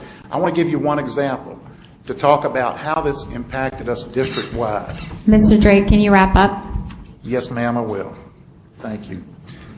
Southeast Middle School had all but one teacher in a core area flood. Now, Southeast Middle School did not flood, but all but one teacher flooded. That's the only teacher who grew those students that year. So in conclusion, and I could really say a lot, and we have some teachers here who want to speak, and they're probably going to be a lot more impactful than I am. But I do want to say this. Here's what I'm asking. And it may be the first time this has ever been asked, because I know that we, over the years, have sought and received many waivers, and this is just one more waiver that we're seeking. So here's what I'm asking: that a one-year waiver of accountability for disaster. Our school performance scores, growth labels, or letter grades not be published for 1 year of the waiver. The assessment results be provided to the district so we can plan and we can re-enter the accountability system with the last published performance scores. I know that this has been done before in other schools, not due to a flood, but other reasons. So I ask you and I beg you to take a look at the human factor here that happened in East Baton Rouge Parish, and I think you'll hear more about this when you hear from some of our principals. This is an unprecedented event, not only for our schools, but our entire community. Thank you, Mr. Drake. Representative Smith. Thank you. And I'm here to support Superintendent Drake in his request for the waiver. East Baton Rouge Parish being the largest school district in this area, 41,000 students that were impacted for those 16 days. The school system closed, and therefore, when they had to open, I think it was the best thing for them to do for the children. It is imperative that you take very serious consideration of this waiver. It is within your purview to do so. You have the authority to make the changes to your rule of 16 days to 18 days. So I'm encouraging you to take advantage of that and give them the waiver so that they can go forth as a district plan for the children that they had within their schools by looking at schools they had to combine for kids to go to, the schools that are still not open at this point in time, the buildings that aren't open. I think it is important that you do consider the human factor in this case, because kids and parents, some who were even from Katrina, who were affected by this for a second time, really went through a very terrible situation during this flood. And I believe that if you have any ounce of compassion for these children and for this district, I think that it's important that you use your authority to waive the 16 days and move them to 18 and be considered a severe impact school district and schools. And I appreciate your time. Madam Chairman, point of order.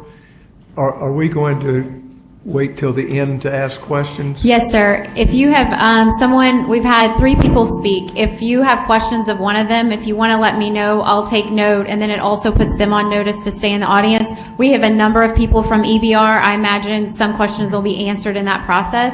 Okay. So if any board member at this point has someone you think you're going to call back, you can let me know and I'll make a note of it. I would like Superintendent Drake to come back to the table at the appropriate time. Okay, got it. All right, Ms. Nealon is up, but I also have Mr. Sanji, Mr. Falk, Mr. Landry, if you could join her, and then Ms. Mo, I'll be sure that I don't skip you. And then the next 4, we're going to take Eva Kemp, Deborah Schum, Tony Bankston, and Larry Carter. If you guys can make your way to the front, we'd appreciate it. Ms. Nealon? Thank you, Madam Chair and BESE members. This will be an interesting experience for me because I will be testifying on 2 items at the same time. The first item, the ESSA plan. I was part, along with a number of stakeholders you'll be hearing from today, of providing some input into the ESSA plan, which you all adopted and which now has been nationally praised for its focus on the children of Louisiana.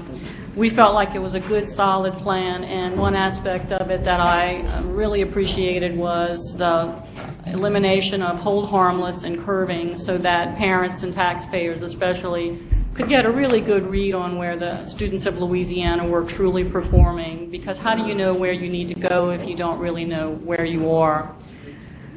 However, without a curve, we do understand that eventually we are going to hit a cliff year, and we've been meeting with superintendents to try to address some of their concerns about this next year being more dramatic than anyone has really anticipated.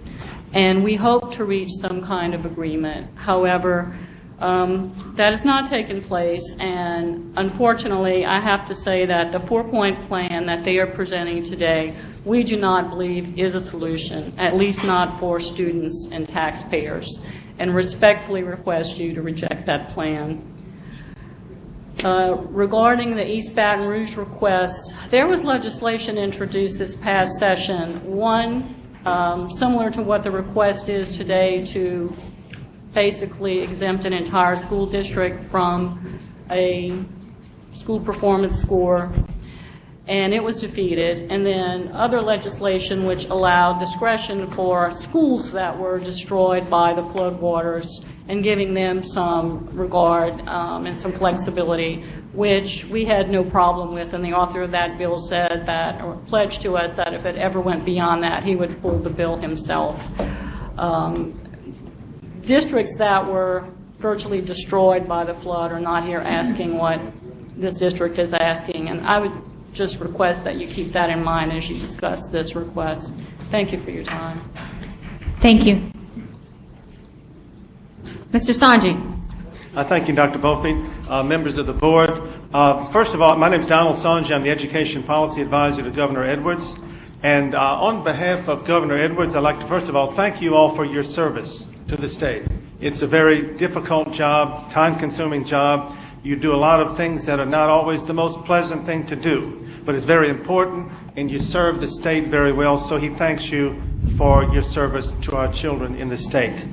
The governor also wants to express his utmost admiration and respect for the men and women who serve as superintendents of our local school districts. These are the people who are on the front lines. They are the people who actually get the job of education done in the schools.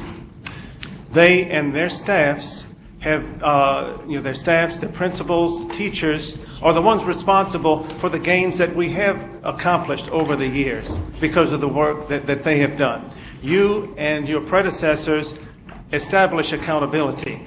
The superintendents live accountability. They know it in and out, backwards and forwards. They know every aspect of it, and they know every consequence of every accountability action that takes place. They have been working very hard at this, and they have a proposal that, again, because of their knowledge, because of their interest in children. No one cares more about children. No one wants students to achieve more than these superintendents. And the governor would simply ask that you share in his admiration and respect for these superintendents and give every consideration to their proposal. Thank you. Thank you. Mr. Falk. Madam Chair, ladies and gentlemen of the board, I'm here to speak today on behalf of the Central Community School System and ask your consideration regarding severely impacted schools. Although we're a small district, we had one school completely devastated by the flood that had to serve students on a combined campus. So at that campus we had 3 schools operating. We went from 50 homeless students to over 1,500. And it's my understanding that according to the policy that you're considering, because we did not meet the 18-day criteria, we met 15 days. that the higher of the two scores will be considered for the reporting of the scores of those schools, including progress points, if any, were earned in 2015-16 or will be earned in 2016-17. So I ask for you to consider that change of policy. Mr. Landry. Good morning, good afternoon.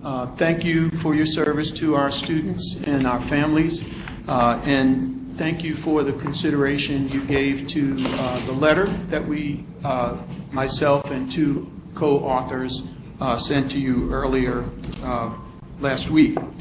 I want to highlight just a couple of points in that letter rather than go through all of them. One of them is that we believe strongly that the issue that we're facing with test scores in Louisiana right now is one of synchronization. We think the accountability system is out ahead of the system the state has to provide us with adequate resources to meet the demands of the accountability system. We think we saw that in the social studies test scores this year when there wasn't a complete suite of materials and curriculum available to our teachers, and so we were not able to succeed as we have in other areas. And we note that we saw the same thing happen in ELA and math over the last few years. I have consistently said at Accountability Commission meetings over the last 11 years that that's the problem of moving the cheese without providing us with the tools we need to succeed. So I would ask you for consideration of that issue of synchronization, because I think it's important. We do know in an enterprise as large as education statewide, there are people who are like Bertrand Russell's chicken, who in 1910, when he wrote that famous article, that chickens started to believe that humans were kind because they were feeding them every day, when in fact the humans were feeding them just to prepare them for their own slaughter. And we know that there are people who are left behind, teachers and so on, who are not working as smart as they can. But I would argue that those people are harder and harder to find. They certainly are, I know, in New Orleans, among our charter schools. So we're not asking to back off of ed reform. We're not asking to back off of accountability standards.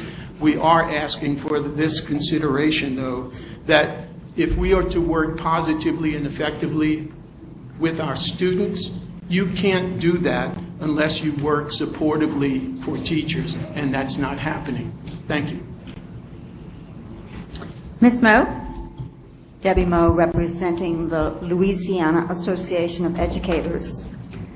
I'm going to try not to repeat what has been said. However, I do think that one thing that is very, very important has been said over and over again in this room, and that is that our teachers and our administrators, our school, classroom, and even our support workers are doing a wonderful job in our schools, our public schools. I sent each of you a letter, and in my letter I started off by saying that our public schools and the children that they serve deserve accountability. However, I do believe that accountability is not the full answer. Academics are important, but we have to spend more time with the whole child. We have to make sure that we are providing for the complete education of a child, not just the academics in the classroom. One of the things that I have said over and over again is that I do not believe that the interest and opportunities factor is being weighted enough in the accountability plan. The 5% that it's being given, I believe, should be a larger percentage. I also believe that we are not necessarily adhering to the spirit of the ESSA plan, the ESSA law here in Louisiana, because we are using an academic factor for a non-academic portion of the accountability formula.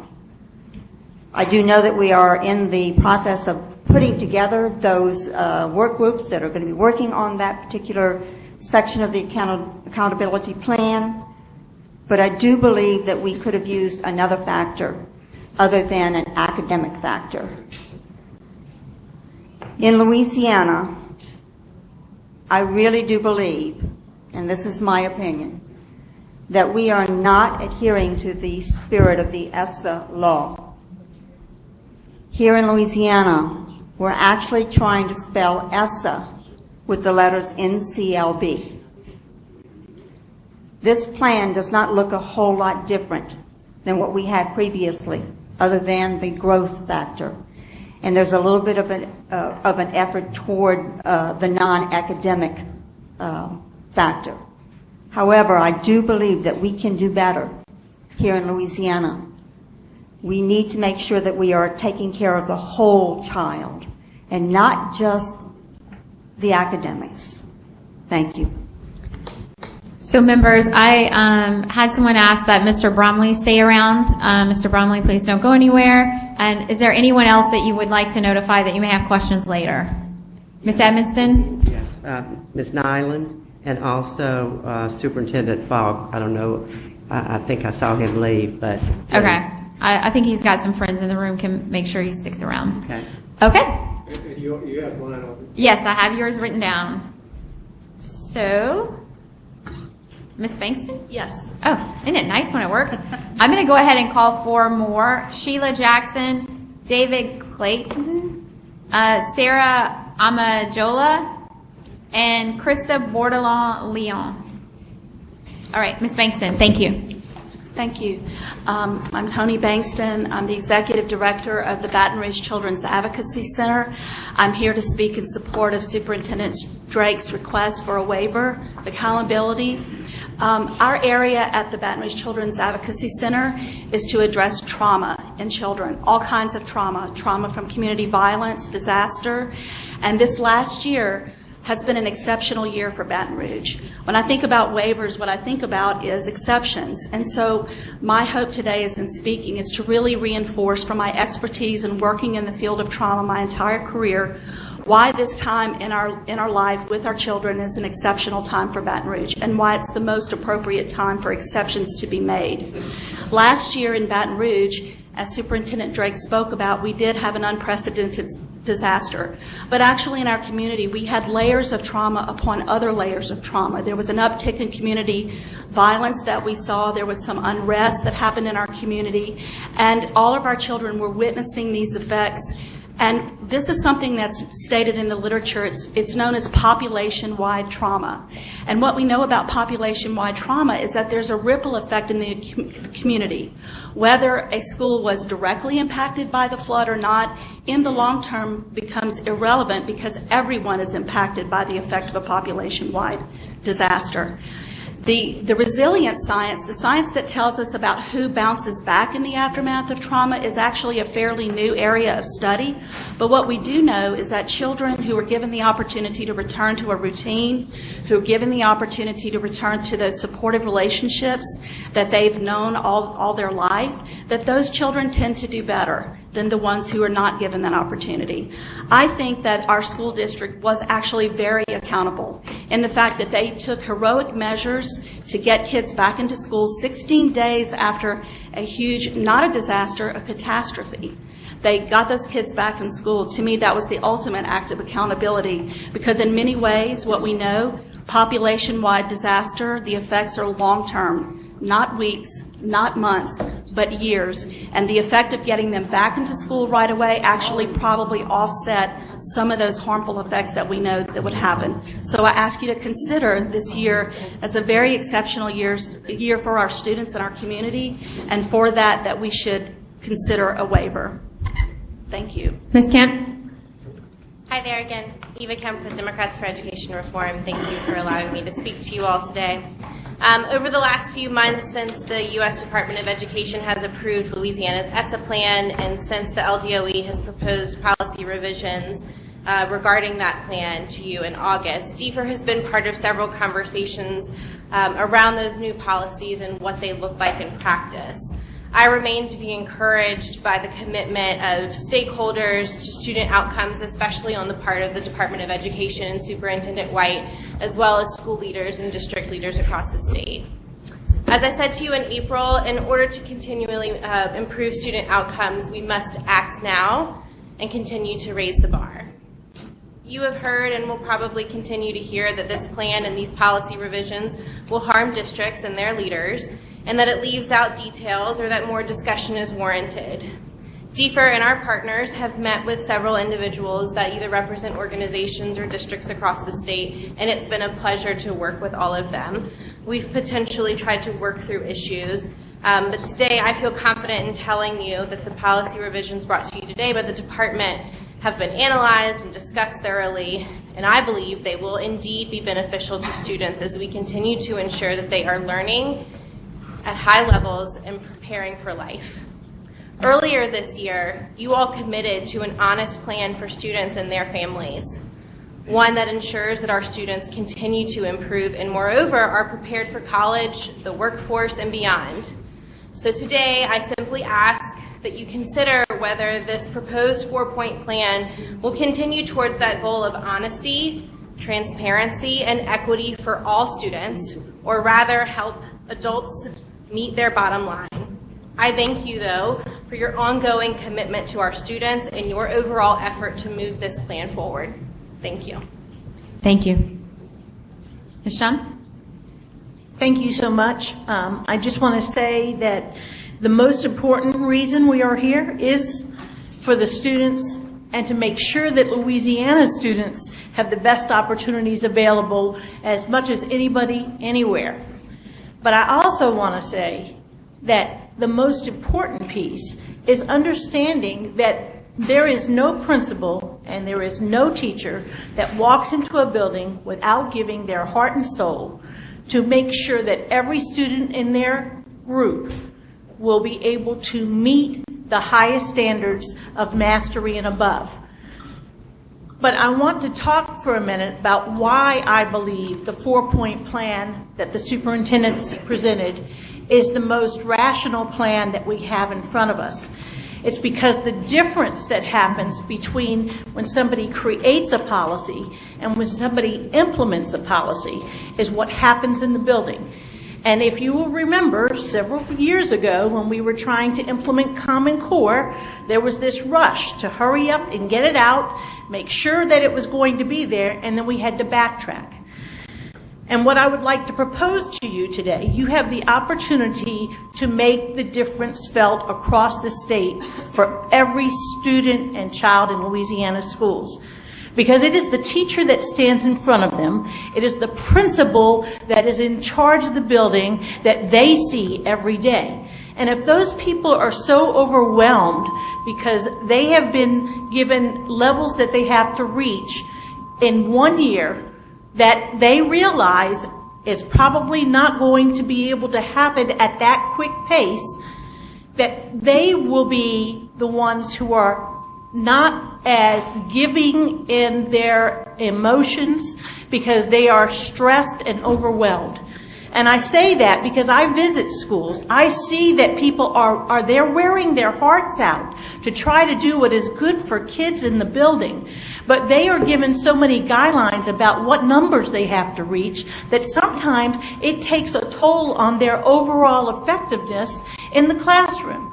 I am saying that the difference in what we can do here today in submitting that 4-point plan is to make a difference in where our students will be next year. It does not mean that we look at simulations, as was discussed by Mr. Landry in the social studies components, because simulations are just that. They're not real hard data. This year, you're changing the growth part of the formula, you're changing test, you're changing the values of the points assigned, and we consider all of that and try to make a balance for what people are going to move into. This proposed plan, the 4-point plan, is a much better and well thought out plan of how to progress to mastery. When you teach a student, or you say to somebody that I want you to change from running over a pole vault, and you want to jump 4 feet today, but tomorrow I want you to jump 9 feet. They don't walk out and say, oh, I can do that in one day. It takes time for them to move into that practice. I just want to say that I think it's really important that this consideration be given. I also want to point out that in 2 other areas, ACT and graduation rate, you have set standards that are above the national standards. Louisiana's standard for graduation right now is 77%. The national standard is 83%, but we're setting a standard of 90% graduation rate. That's not being addressed in this particular piece today, but what you can do in this particular point of the 4-point plan is make it so that when people see their scores, principals are not trying to justify to teachers that their SLT, that they have to grow a student 100 points in 1 year. That is where I'll say the rubber meets the road. It's where we need to make the difference, and you have the opportunity today to make a difference in those schools and with those students by adopting the components of that 4-point plan. I appreciate any consideration you can give, and I hope that you will consider that plan as something that will work for everyone in this state. Thank you. Mr. Carter. Thank you, Chairwoman and committee members. I'm Larry Carter, President of the Louisiana Federation of Teachers. According to the BESE website, the goal of school report card is to clearly communicate the quality of school performance to families and to the public. As an educator, I know that one of the most important components to a child's success is encouraging, motivating, and inspiring confidence. I'm afraid that some of the policy changes in Bulletin 111 could not only mislead families of the quality of this child's school, but serve to tell a child that even though he or she has excelled, that his or her efforts are just not good enough. To be fair to both students and teachers, I believe a hold harmless clause should be added for students who have worked hard to achieve mastery. A student has scored mastery and retained mastery, but does not show growth the next year will be negatively impacted. This student has already accomplished the 2025 goal of mastery, but will lose points if they score mastery but fail to show growth on the new growth component. For students performing at the higher levels, it becomes increasingly difficult to raise those scores. We need to motivate them, not penalize them for their success. Also, our most vulnerable groups of at-risk students are identified as subgroups in Bulletin 111. The changes up for discussions would label the school urgent intervention needed for a subgroup with a performance score of a D or an F. If the school is given that label, the school is not allowed to earn an A letter grade. Considering that a subgroup can have as few as 10 students, it is unacceptable to invalidate the entire school's achievement based on as few as 10 students. Not only that, but it is also misleading to parents to believe that an entire school has declined based on a test score of one particular subgroup. Based on these observations and those of other stakeholders, the Louisiana Federation of Teachers and School Employees urge the board to include the changes proposed by the Louisiana Association of School Superintendents, their 4-point plan, to the current formula. By doing so, we believe you will come closer to your goal of clearly communicating the quality of schools and their performance. Thank you so much. Board members, do you anticipate calling any of the last 4 speakers back up? I'd like to call up Bernard Williams, Lamont Cole, Gwen Shamlin, and Adam Smith, please. Then I should have had Sheila Jackson, David Clayton, Sarah, I'm looking forward to, say it? Amojala, and Christina Bordelon-Leon. So, yes, let's go ahead and get started, please. We'll start all the way to my left. Good afternoon. My name is Krista Leon. I'm the principal at Mayfair Lab School in East Baton Rouge Parish. I wanted to speak to you today regarding the waiver of the accountability plan due to the flooding for East Baton Rouge Parish, all of our schools. At Mayfair, our students come from all over East Baton Rouge Parish. Generally, our students do perform well. However, after this past year, a number of our students did drop a level in their performance.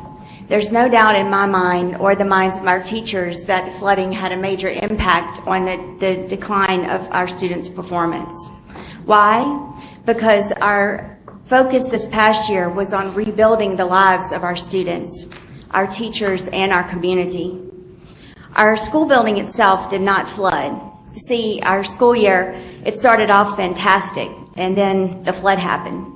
Suddenly, we went from pacing guides to spreadsheets like this one, with all of the students listed, their immediate needs, the sizes of the clothes they needed, and all of the school supplies that we had to go back and repurchase for them. 77 of our 300 students were affected by losing their homes. 5 faculty members also lost their homes. One, for the school year, she lived in the second story of her flooded home. She had major health and mental problems throughout the school year, and she lost a lot of days. Many of my students lost a lot of days of instruction. And not to mention that, but the substitutes that we had in our district, which were many, due to the flood, were no longer available. So a lot of our students and teachers had to take on other classes in addition to their own throughout the school year because we did not have subs to teach them. Even though only 5 of our teachers lost their homes, several did have family members that also lost their homes. So they missed a lot of instructional days, not because they were helping themselves rebuild, but they were having to attend multiple FEMA meetings, insurance meetings, and other meetings with their respective family members. Obviously, the flood had an impact on students throughout the school year. Many students were living with other families, making it difficult to concentrate and focus on schoolwork at home. They lived with 5 and 6 children in a home. They had no internet access. And it is important to know that while we came back to school within 16 days, 3 weeks after that were spent working with students to allow them to share their experiences, to deal with the trauma they had all experienced, because without that, they weren't going to be able to move forward with the instruction that we needed to provide for them. Thank you. Yes. I'm Sheila Jackson, Superintendent, Grant Parish School System. It's basically a very small rural district right in the center of the state. I'm here today to support Dr. Brumley and his comments earlier for the Superintendents Association. And with that, just appeal to, we take this back to our districts. We talk to our principals. We go to the schools with the principals. And we have to be able, in all of this madness of ESSA and federal requirements, to give our teachers some hope. Hope that they are in those classrooms every day doing what they are supposed to be doing. Standards come out, they accept them. They dig into them. They unpack them. Guidebooks come out, they dig into them. They unpack them.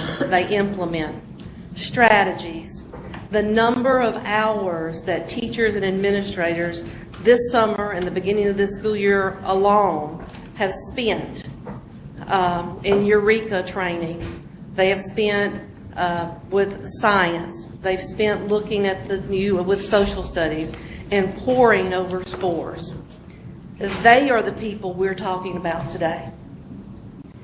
Give them a chance to keep their morale up, where we don't have a set of scores that come out, and in a small parish, 10% of my faculty, 20 teachers, which doesn't sound like a lot, but it is for us to try to replace them.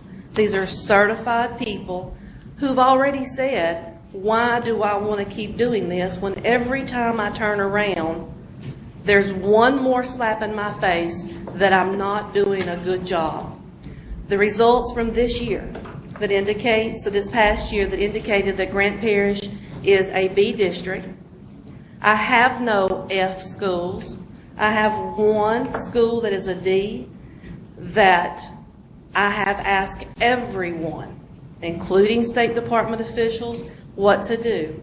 They have come, they have helped us, and they have left. We've paid people to come in, tell us what to do. They have come, they have made suggestions.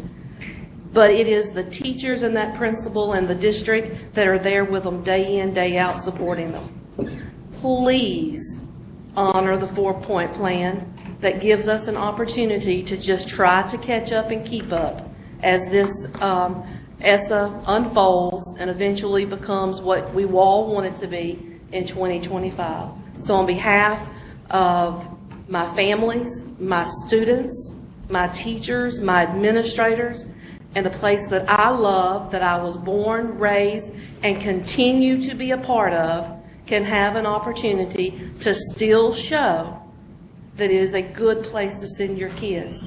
Overnight, I'll go from a B to a C or D, and it has no reflection on the work the teachers have done and their effectiveness, and it has no reflection on what my students have performed. It only reflects a calculation. Please be mindful of that. I appreciate your time and your attention. Thank you. Yes, ma'am? Good afternoon. I'm Sarah Moshla. I'm the Policy Counsel at Southern Poverty Law Center. This spring, SPLC, with a group of advocacy and community-based organizations, provided feedback on the ESSA plan. And our feedback at SPLC was based mostly, in large part, on our clients' experiences. Most of our clients are low-income English language learners, students of color, or students with disabilities. Our responsibility to protect our clients and the communities we serve motivated our previous feedback and what I will share with you today.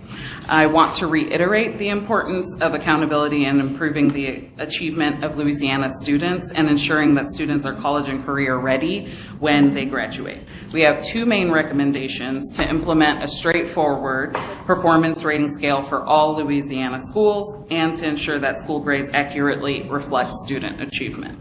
First, we continue to strongly support a clear action-oriented rating system for schools. We therefore urge the implementation of the performance rating scale that provides a clear picture for families of how well a school is serving specific subgroups of students, and simultaneously urges the action from schools to meet the needs of those students.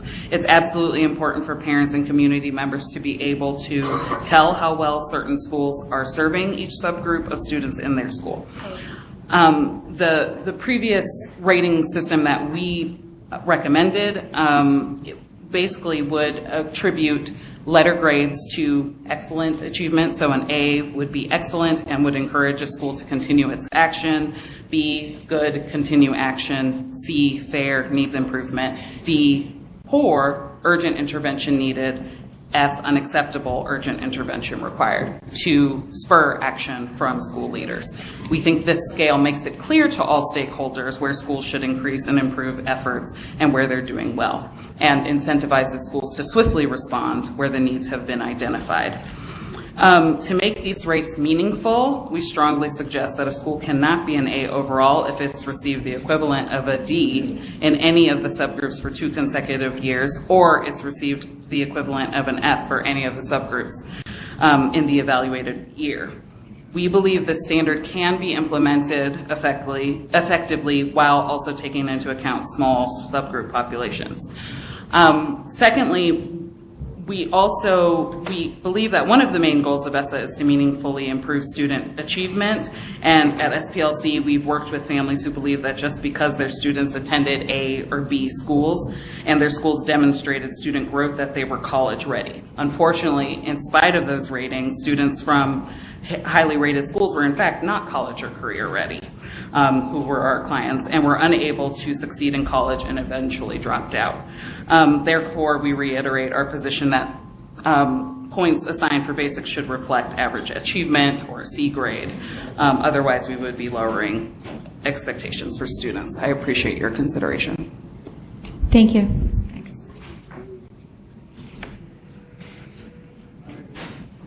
My name is Bernard Williams. I'm here on behalf of the East Baton Rouge Parish School System.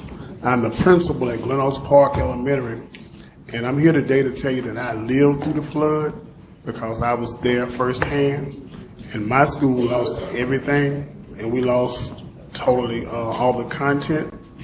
And to watch that take place, there was no handbook or training available for anybody to be able to experience losing a whole building, and to watch children not having a place to go was a devastating part of my life. And working with Superintendent Drake, we was able to relocate really fast. We worked very tirelessly to provide an opportunity for kids to have an education in a wholesome environment. Providing that environment, it was a lot of work, a swift transition, but in doing so, it was traumatic for children and their parents, because a lot of children that wanted to stay at the school could not stay because they had relocated. A lot of parents that wanted to stay with me could not stay because they had to move in with relatives and friends. In doing all these things, 15 of the 21 core teachers that I had on my staff lost everything, but yet they put their lives on hold and still came to work. Some of those people had checked out mentally, but they were still coming to work for the children. And as we tried to provide a wholesome environment, we realized that it was a lot. It was devastating for many other schools around us because they took in our children, because many of the children could not stay with the school because they relocated too far. Many principals and teachers and parents came in to help support the school. And as I talked to many parents, they would often ask me, Mr. Williams, what would we do? And I said, let's pray. And they said, how can we pray when my church washed away? So just thinking about to lose your school, your home, and your place of worship was just a devastating event.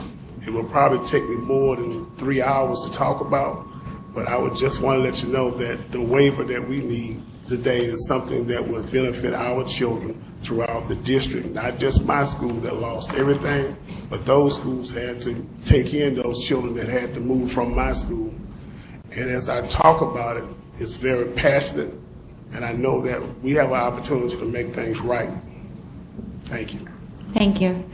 So I am going to make an adjustment. I'm getting a signal about a closing cafeteria and have a quite a bit of comment cards left. A number of them I'm able to identify to the EBR issues specific to the organization that they're representing. If there is anybody that is interested in speaking to this item specific to EBR that is about the bigger picture accountability, we certainly can take you. My preference, though, is to go with the other individuals that appear to be speaking about accountability in general. We'll take this item off the table. Hopefully you guys will get out in time to get some food out of the cafeteria, and then we'll set a time to all reconvene together.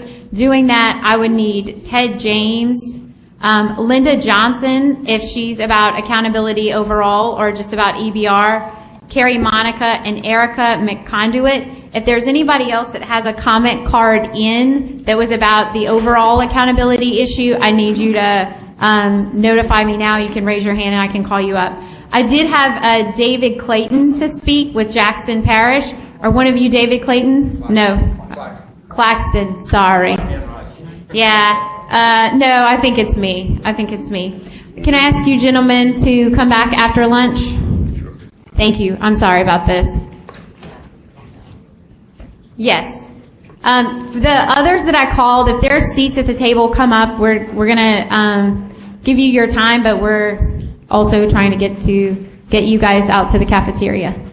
Yes, sir. I'm not going to repeat as much that Dr. Bromley. Can you check and make sure your mic is on? There you go. Sorry. I'm not going to repeat as much as Dr. Bromley or Ms. Jackson did for Grant, but I'm also superintendent in Jackson Parish. That parish has worked hard to be a B district. And the same thing happens. If we go ahead and move forward with this accountability, we will be a D district. With us and a few other districts in the Monroe area, CenturyLink has taken a big part of us and become partners with us. I have partnered with them for part of a STEM academy, and they're training teachers and training us, which is a new law for STEM.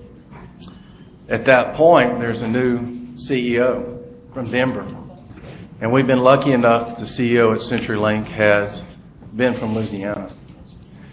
If we drop these grades and this new CEO comes in and sees that we've undermined education, changed these grades, they're not going to want to stay here in Louisiana. We already have that worry in the north. So part of what I'm asking is the superintendents have a decent plan, and we'd like you to really think about that. We're not asking anybody not to hold us accountable. We're not asking anybody to give us a free ride. We just want what's fair for everybody. Kids, teachers, principals, even our boards understand some of this. But for me to explain to a rural community, we made it to a B, but now you're D. I've got other companies that are willing to invest in us. So, I mean, at that point, it's bigger than us, but it's still about our kids. Thank you. Thank you. Ms. Johnson? Thank you very much. It's good to be here, and it's good to be sitting here talking to you all. Back when you submitted your plan to Washington, I was very much in favor of it, and I still am. However, today I'm here to speak in favor of the superintendent's 4-point plan, and the reason is very simple to me. That as I listened this morning to the alternative education, one of the things that became very clear is that there's a tremendous number of minority children who will be in alternative education. That's also that same group that will be in the subgroup when you take the subgroup and disaggregate that data. If you do that, then what you're going to do is to cause most school districts, including the one that I live in, to be less than what it is today. Now that's a real problem for me, because the problem is I talk to people all the time. So I will have the opportunity to have people get in my face, as they did when I served on accountability, and want to know how come this has happened. How come our schools are performing lower? And it will only be because of something that we would have done today. So I'm asking you all to consider the 4-point plan that the superintendents have placed before you, and consider it because of that subgroup portion that's in it, and that how detrimental using what you currently have would be to that population of students and to those school districts. Thank you all very much. Thank you, Ms. Johnson. Yes, sir. Thank you. Hello. Thank you. Ted James. I am the director of the Baton Rouge office of the Urban League of Louisiana, and I also serve as a Louisiana state representative representing the District 101 here in Baton Rouge. Very quickly, I ask that you seriously consider Superintendent Drake's proposal for the waiver for EBR. My district, when we talk about the schools that were impacted, my district was heavily impacted. 2 schools in my neighborhood were heavily impacted, and I know the issues that face not only the administrators but the children in that district. So I ask that you strongly consider that waiver. But I'm here most importantly to speak about the ESSA plan. And in my 2 roles, I see firsthand the impact of not delivering a quality education to every student in our state. I know that being an educator is difficult. It is an honorable profession and a privileged responsibility. But being that something is difficult is not a reason for us to change the performance metrics. I've heard a lot about teacher morale, and I speak with a lot of teachers, not only in my district, but throughout East Baton Rouge Parish, and I know that there are other ways to address teacher morale. Let's talk about compensation. That's something that we could be doing in the legislature. Let's talk about things like time off and professional development, something that we all recognize we could be doing more. And I hear those things from my teachers when we talk about teacher morale. So I urge you today, members of this board, to continue to put the needs of the students first. and let's address these other critical issues in more appropriate settings. But this accountability system that you guys have worked extremely hard, this ESSA plan, you guys have worked extremely hard. I urge you to move forward with it. Now, as an elected official, I know how hard it is when you have a lot of political pressure from all of these superintendents. I sit before you as a former legislator of the year for the School Board Association. So I know that their heart is in the right place, but I'm also urging you to make the difficult decision today that we all signed up to do as elected officials, and that's to move forward with the ESSA plan that you guys have worked extremely hard on. Thank you for your time. Thank you. Go ahead. I think it's good afternoon again. My name is Erica McConduit with the Urban League of Louisiana. I'm simply here to ask, what is it going to take to move Louisiana forward? To admit that what we have provided is less than what's needed. What is it going to take for us to really commit to serving all students? At its core, ESSA is about two things: advancing excellence and equity. Excellence and equity. I know that may be too simplistic and not so comfortable for some, but ESSA was always intended to be a civil rights legislation that provided an opportunity to do the right thing for kids and families at every point along the spectrum. Those two principles should guide every decision we make. While I know that politics and reputation often creep into discussions about how we provide quality education to all, we must resist the temptation of doing anything that would not positively advance outcomes for children. Because if we're not figuring out ways to solve the issue of how our kids are doing, then what are we really negotiating? We know that we have failed some kids for far too long, and any suggestion that we back down or change anything relative to our subgroups is embarrassing and insulting. I work with hard to serve kids every day, and I know that they can achieve. If you have 1,000 students in your building and you can serve 990 of them well enough to earn an A, I know that you know how to educate 10 kids and bring them along as well.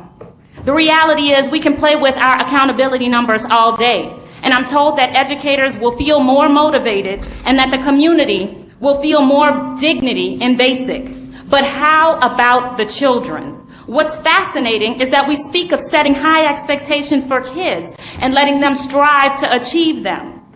And we tell their parents and them that BASIC is average, and that's a C. But for whatever reason, when it comes to evaluating schools and districts, we want something else to be true. We want BASIC to mean more. I'm not sure why we believe that families and communities can't handle the truth. That for some reason if we make things look better, that miraculously they will be better. People can handle the truth, and we owe it to them. There's an African proverb that says, "So what about the children?"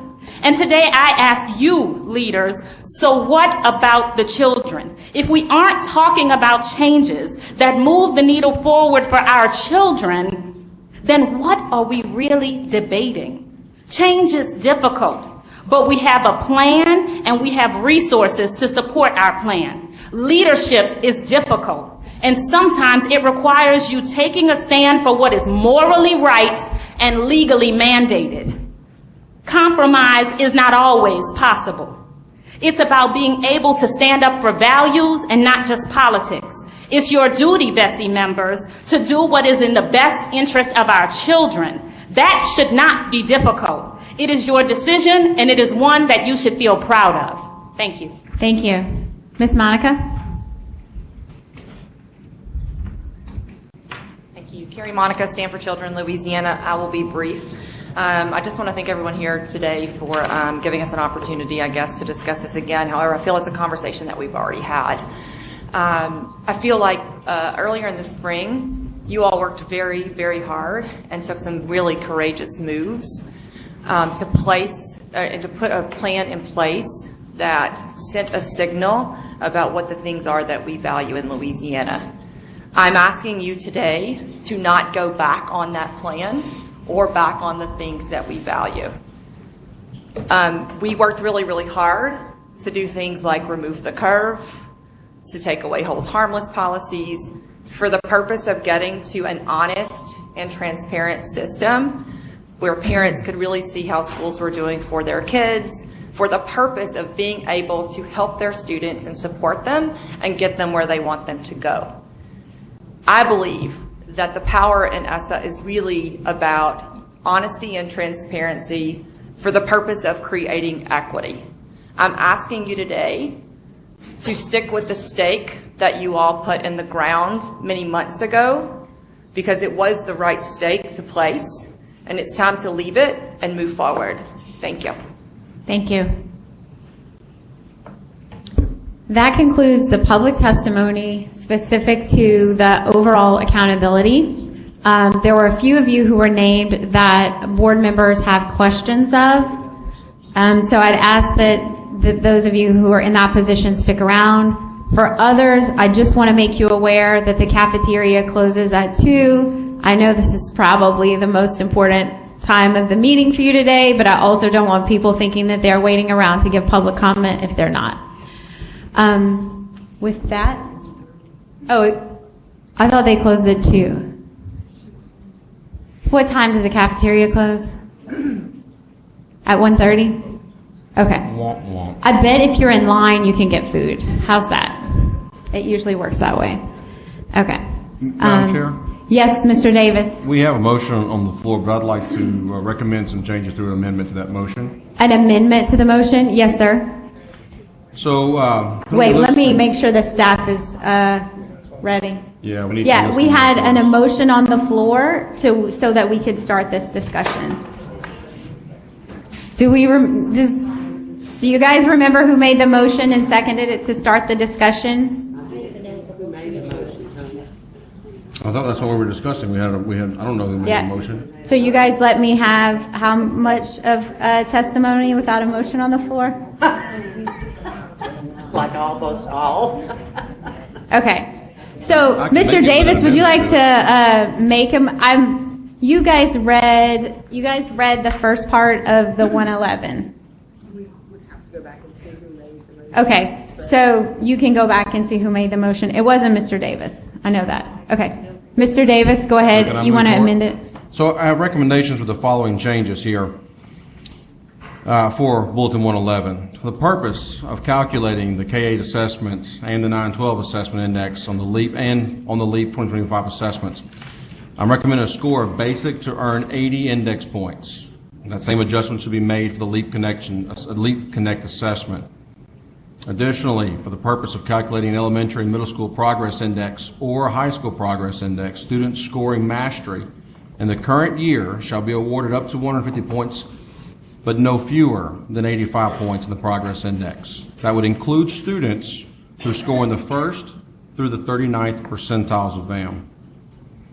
Last, when calculating the K-8 assessment index for the 18-19 school year, either the 16-17 or the 18-19 Science Assessment Index, whichever yields the higher school performance score, shall be used as the science component of the overall assessment index and shall be weighted by the 18-19 Social Studies Assessment Index tested population.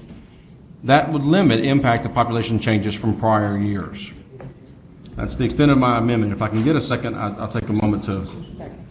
Ms. Holloway seconds the motion. Okay. Mr. Davis, would you like to discuss? Yeah, well, I'm just going to lead off a discussion, so we've got to start somewhere, and that's how we're going to start this one. But as I've listened to the testimony from out there, and first I should say that I was very glad that the superintendents groups, the different groups, came together with the different advocacy groups. I was disappointed that we couldn't have more of a clear-cut compromise reached at that arena, but we didn't. And as was referenced earlier by Mr. Brumley, here we are having to come up with this on the dais here. We've had lots of input, we've had lots of information, and I would assure you that there's been no shortage of discussion on the matter. As I listen today, we talk about, Superintendent Brumley referenced the degrees and the terms of implementation, and the healthy discussions that we've had, and leaning on BESE, and so here we are. Mickey Landry discussed the synchronization of how we input resources as we change things when we think about social studies and science and these new changes. We consider accountability, which you notice I didn't reference there, and how important that is for the subgroups. All of these things come together, and we recognize that we agreed as a board for a plan that we stand behind. But we also see that there are changes, and we have a very strong group here representing today that's taking time from their day jobs, very, very important day jobs, and I think we cannot ignore that. We cannot ignore that. And so I'd like to think that this, at the very least, if it doesn't address some sort of compromise, can get the discussion started on where we could go with this to better value BASIC, which is our largest block through here. Also make sure we're not penalizing or overtly penalizing those in the higher levels of achievement, and making sure that we're doing some compensation, allowing some compensation for more of a soft rollout with these new standards. We put those through with the new assessments. So that's my reasoning for where we are with this amendment, and I'd like to turn it over to the board for more discussion. Thank you, Mr. Davis. Ms. Lewis? You read a lot on that paper. I'm sorry, my brain is foggy today. So what are you proposing for the mastery level? I know, so are you I'm not saying changing. you want... I didn't address mastery. I didn't change it. So you keeping mastery at 100? Yes. And that second part, is that the floor that we Yes, discussed with the 85. progress of 85? Yes, ma'am. So in plain language, you're proposing 80 for basic, 100 For mastery. for mastery, 85 floor. and the 85 floor. And you're And then not the higher addressing of 2 years for the new assessment in social studies. science. The Science, higher I'm of 2 sorry. years for science. Yeah. So you're not addressing subgroups. So I'm not. so No change. you're just keeping it as Correct. in the original plan. Correct. I didn't hear most of what you said, so don't. Ms. Edmonston, can you Yes. speak into the mic, please? Yes, I'm sorry. I didn't hear what Jada said. So I'll recap what could you Jada recap said, that for me? Thank and it you. is a rough version of the motion that Mr. Davis provided. Okay. So essentially, it would be basic at 80, mastery at 100, the floor at 85, and science implementation would be the best of 2 years. That's essentially it. Give me just a second. Staying the same on the growth at 100, the top two bands staying the same at the 150 and 115. Yes, ma'am. Three bottom ones, 85, correct? Correct. Ms. Edmonston, do you have any other questions at this time before I check out the other side of the dais? No, I just want to make sure that I understand. Okay. 80 Yes. instead of 85. Is that Or correct? 70, Well, which is 70 in the right now. proposal. I understand it's 70 right now, but what I'm you're proposing proposing is 80 and the floor at 85. Correct. And 100 For mastery. Thank you. Anybody on this side? Mr. Garvey. Yes, are we going to ask the... Mr. Garvey, would you like to ask someone to speak, come up? I'm not sure. You don't- That's the truth. But I need to ask somebody some questions. I could ask You know, Mr. Mr. Davis. Garvey, it's not actually required that you ask any questions. Well, I understand that. So if you don't have any... Let me ask Mr. Davis, if I could, then. Mr. Davis, what is your motivation for suggesting these changes? Just as I said a while ago, we've had lots of input on this discussion. While we have a backstop of the plan that we've approved, we've also had a great deal of input from respected groups. And this is me trying to find some point where we can take that input and respect the value that it placed on it. I assume one of the groups that you're talking about is the Superintendents Association? That is one of the groups, that's correct. Would another group be the School Board Association? Could be. I mean, I had direct conversation there.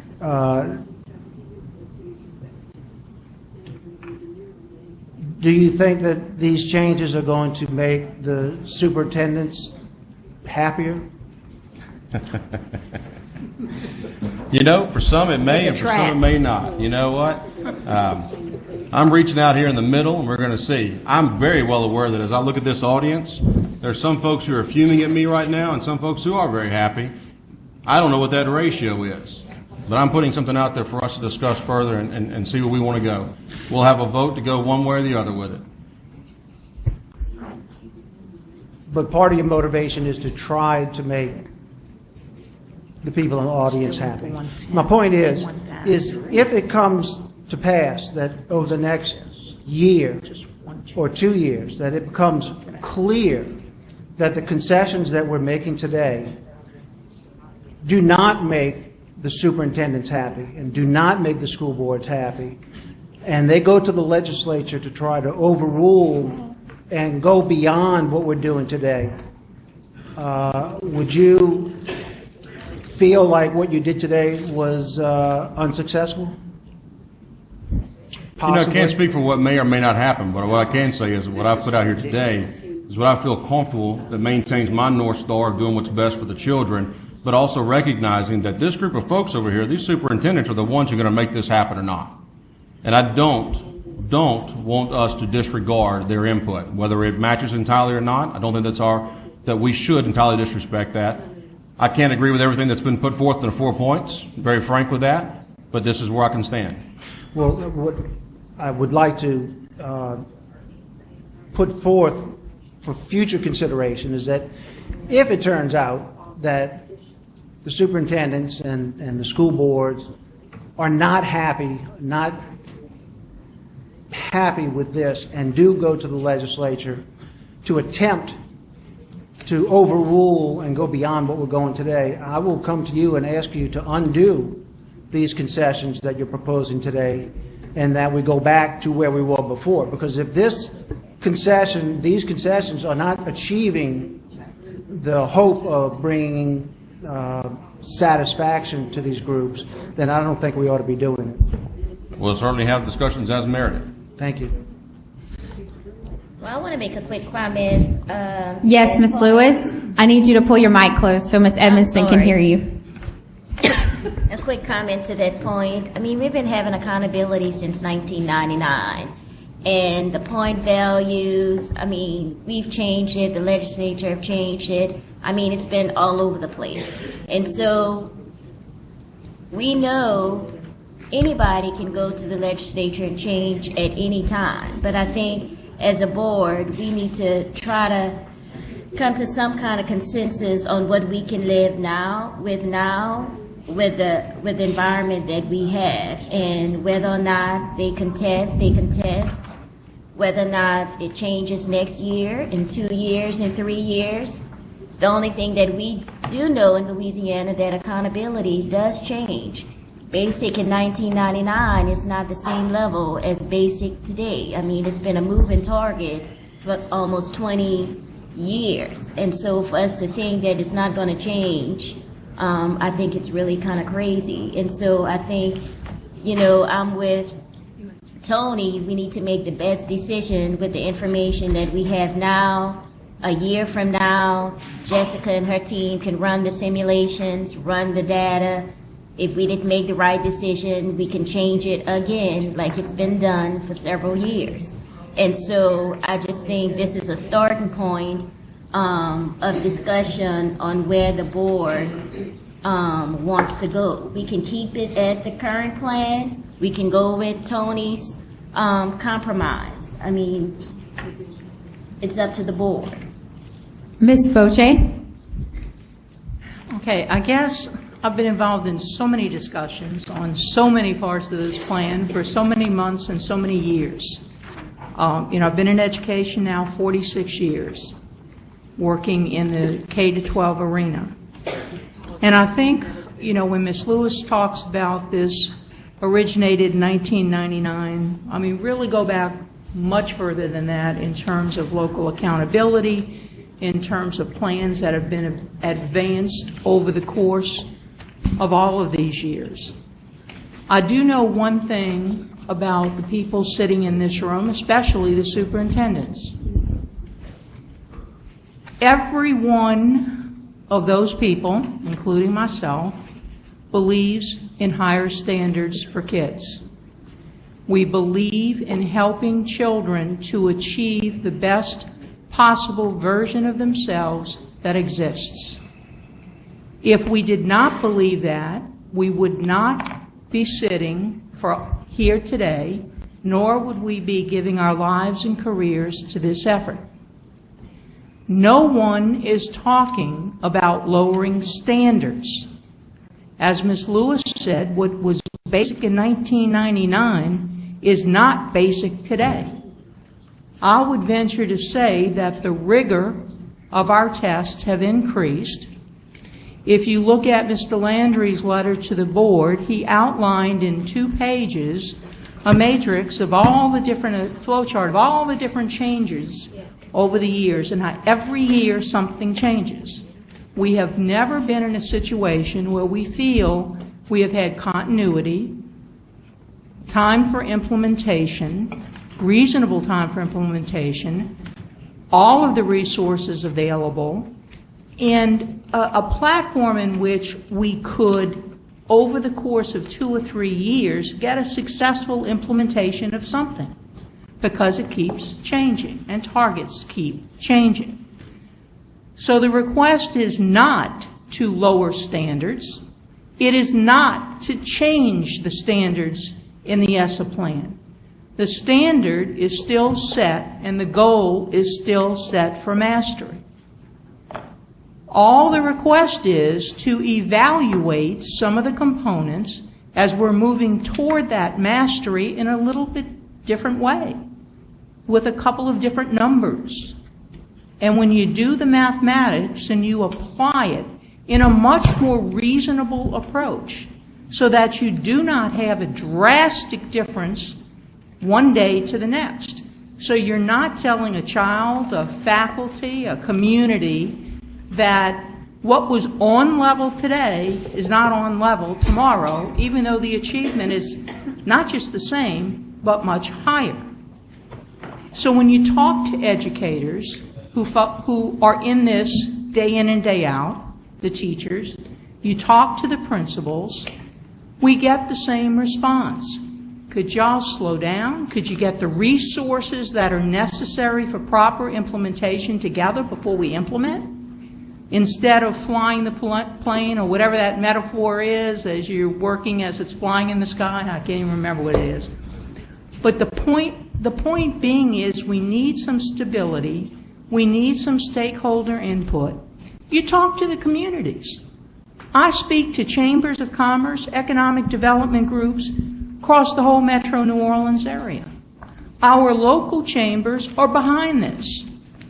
Our local economic development groups around the state are behind this. And these people are shaking their heads because they've been there and they've talked to them, the ones with the boots on the ground, in the local communities. The local realtors are behind this. The local businesses are behind what we're asking, because they know that economic development within the communities, they know that the housing stock, in order to attract families to come into their communities, to have businesses open, depend upon a strong public education system, as well as a safe community and some other factors. So put that piece aside, because that's the response to the local communities, businesses, economic development groups, chambers. Get to the real important part, which is student achievement. We do what's morally right and legally mandated every day of the week. We are the advocates for these children. We're the ones that are with them every day holding their hands. We're the ones that are at their ball games. We're the ones that are with them as they struggle to master a concept. The teachers, the principals, and even the superintendents are the strongest advocates for children that exist. And the superintendents are asking for some minor modifications. A few points. This whole thing is a few points here or there. On an overall school performance score, you're talking 2 or 3 points one way, 2 or 3 points another way. The whole point to me of this initiative, if we can find some common ground with it and value the voices that we've heard, is that to move forward with a better working relationship, to make superintendents feel that their voice counts. And I don't care what happens in the legislature. That's a whole different arena. We have to do what we feel is best for children, for communities. I mean, I can take, and I asked Mickey if I could talk about some of the points in his letter, and he gave me permission. And this is from Mickey Landry and Jay Altman and Kate Mihawk, who are 3 charter leaders in the New Orleans area. As he's articulated, we've got to get this thing in sync. We've got to make sure as we implement resources are there. We've got to make sure that our teachers are on board with this and that their work is valued.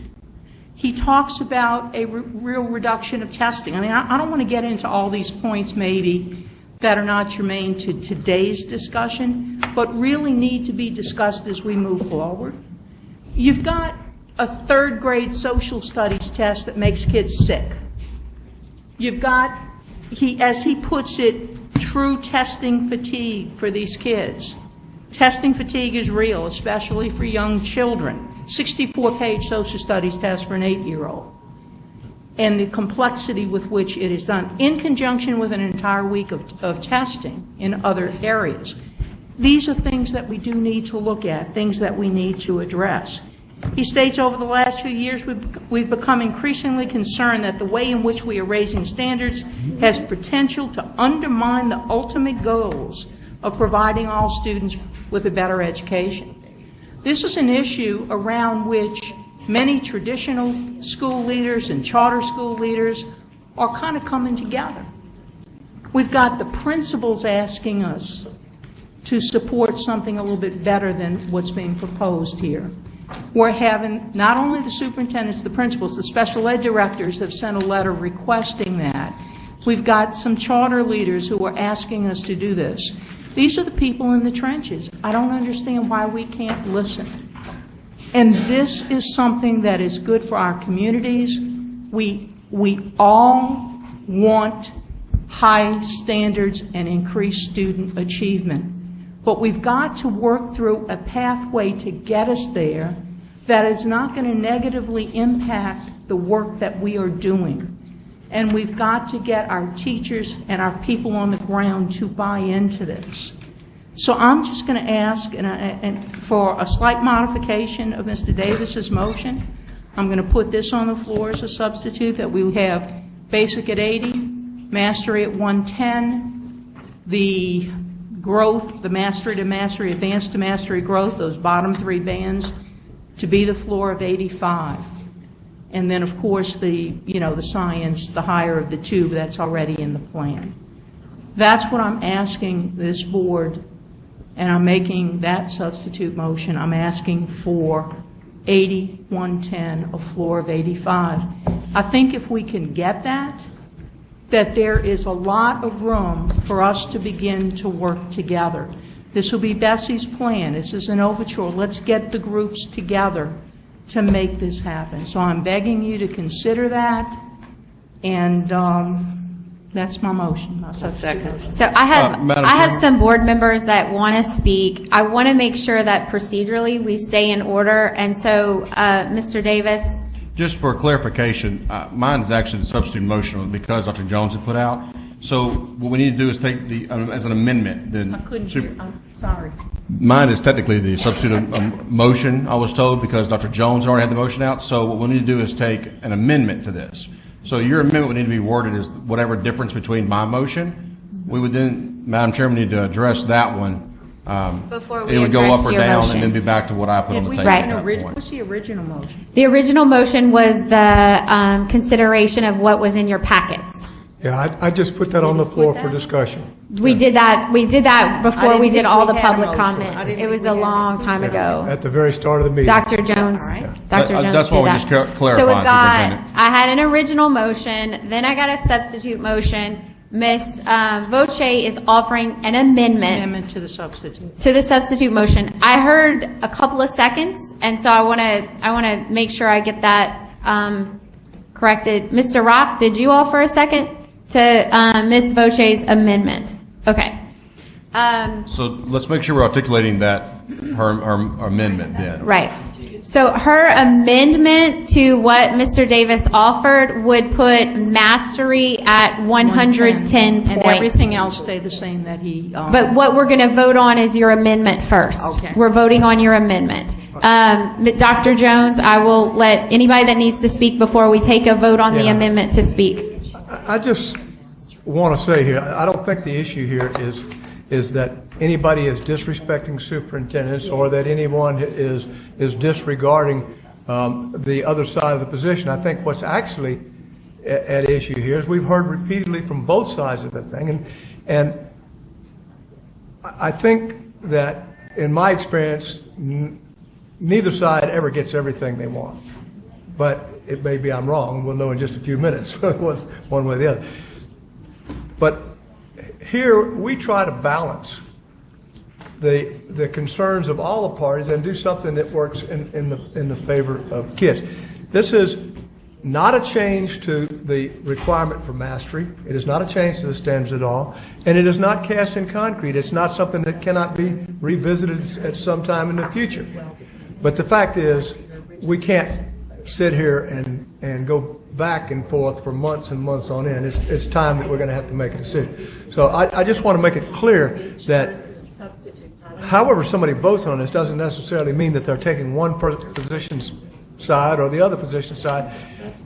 We're trying to strike a balance here, and that's not easy to do. Thank you.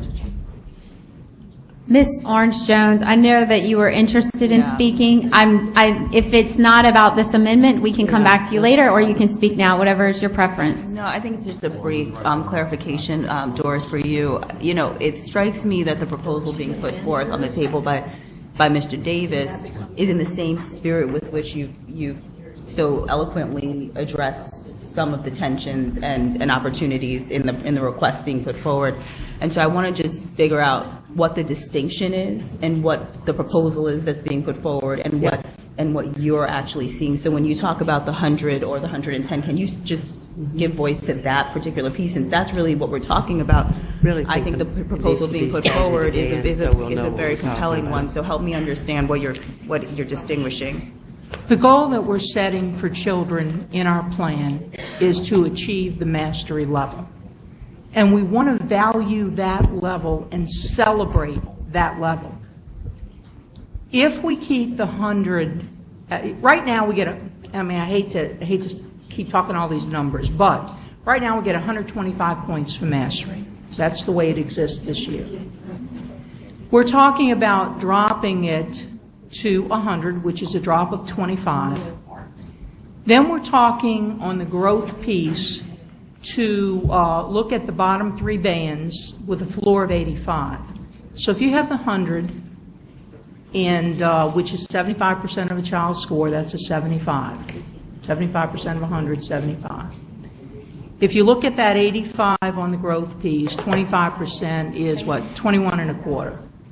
So when you put those two numbers together, a child who scores mastery, stays mastery, but is in that 60% bottom growth of his peers, which is 60% of the kids, are going to get less than 100 points for their score of mastery.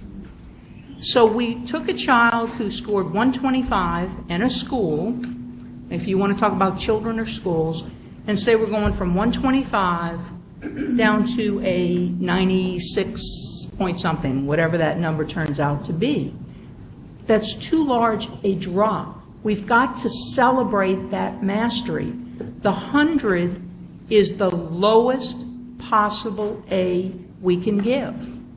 When we went from a 125, which was a mid-level in the old system, and we're dropping it to the very lowest possible one. What we're asking for is something in between. The 110 would still value that mastery. It's not even in the middle of the 100 and 125. It's in the lower part of it. But it would still be a value enough that when you get to the 25% growth, if you're in that 60%, because every kid who is from mastery, and when you get to that relative part of it, if you stay mastery to mastery and you haven't met the growth to advanced now, then what happens is it's all relative. So you're compared against your peers.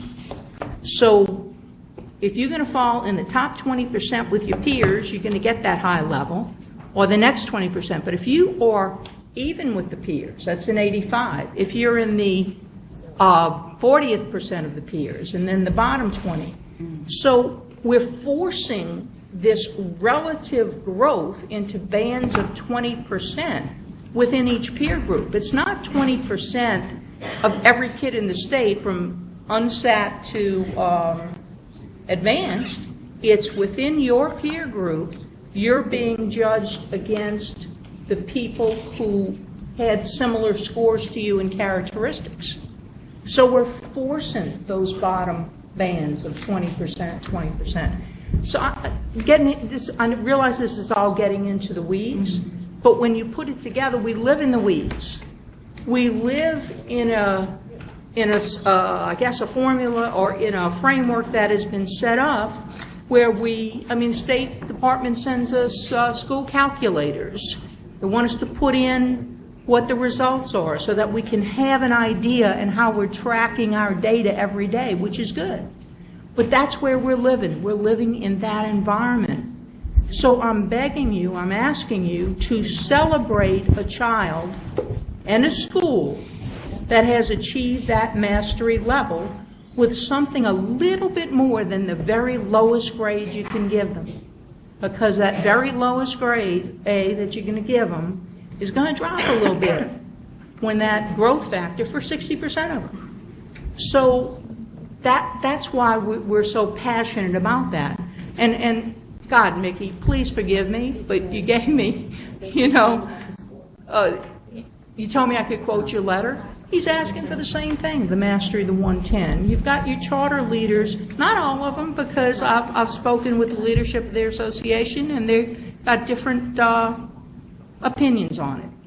But what we're asking for, this is really an effort that principals are asking for, the superintendents are asking for, many of the charter leaders are asking for, and our teachers are.